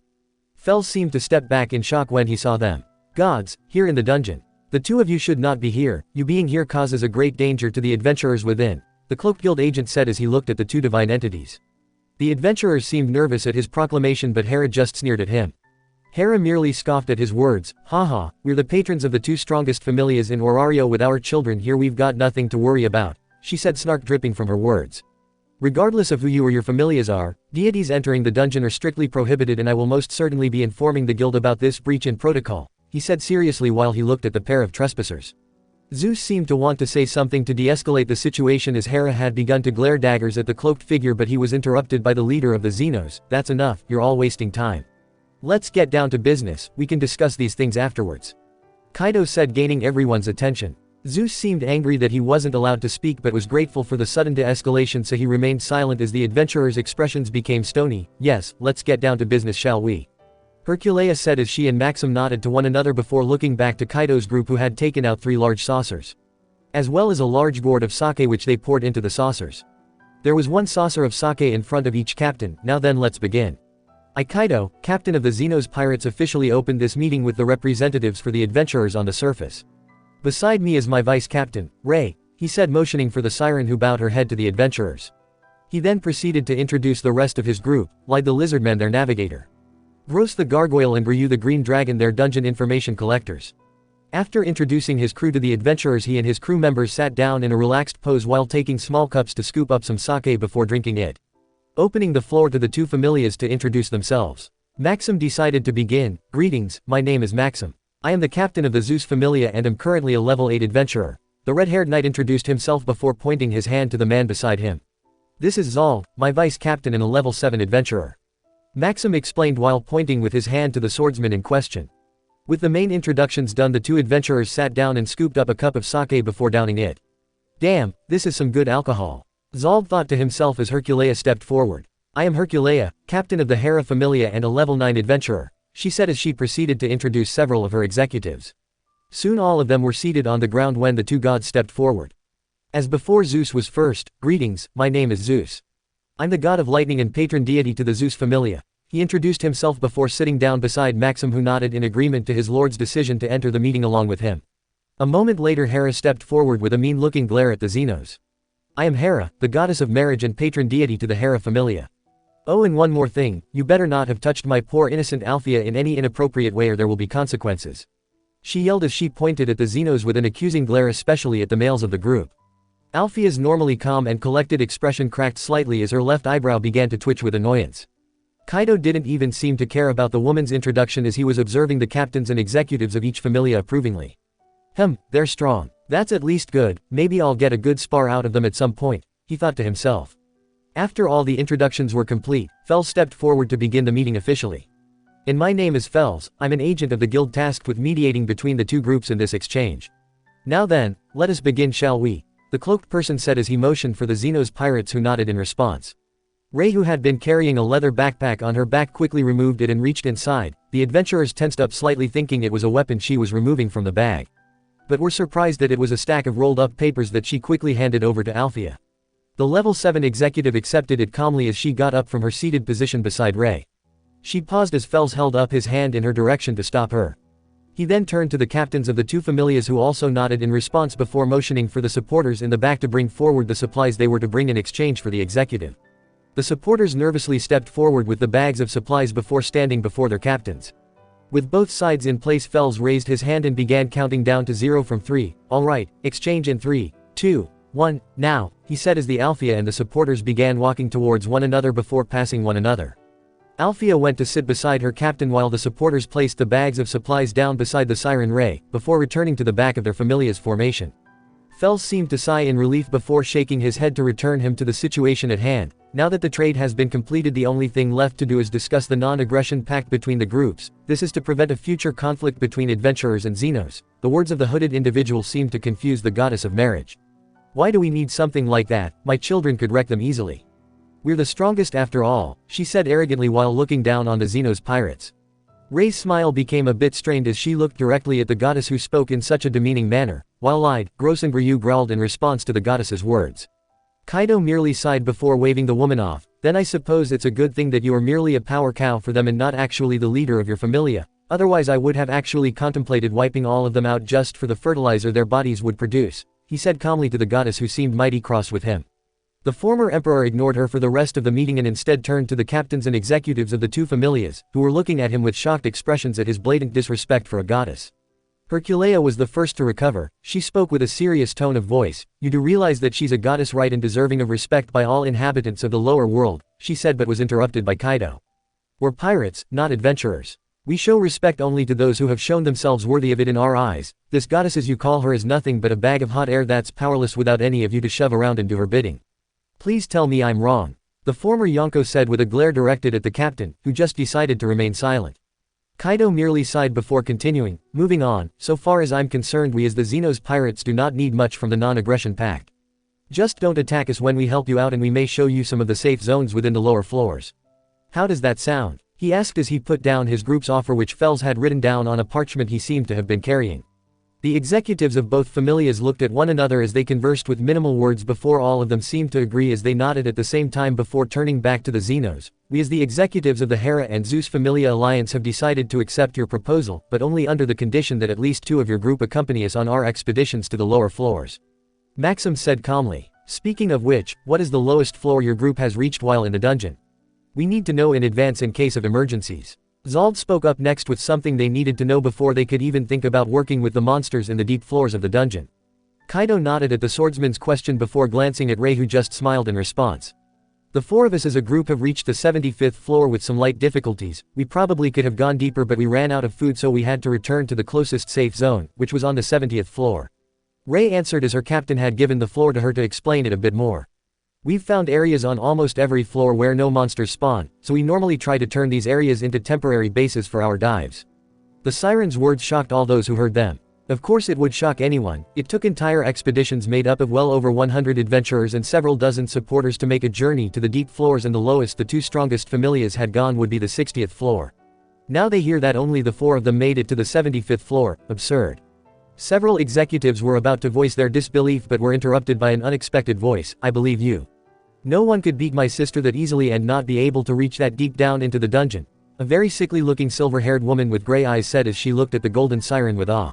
Rei, being quite surprised by this sudden praise, looked at the woman before the question passed her lips.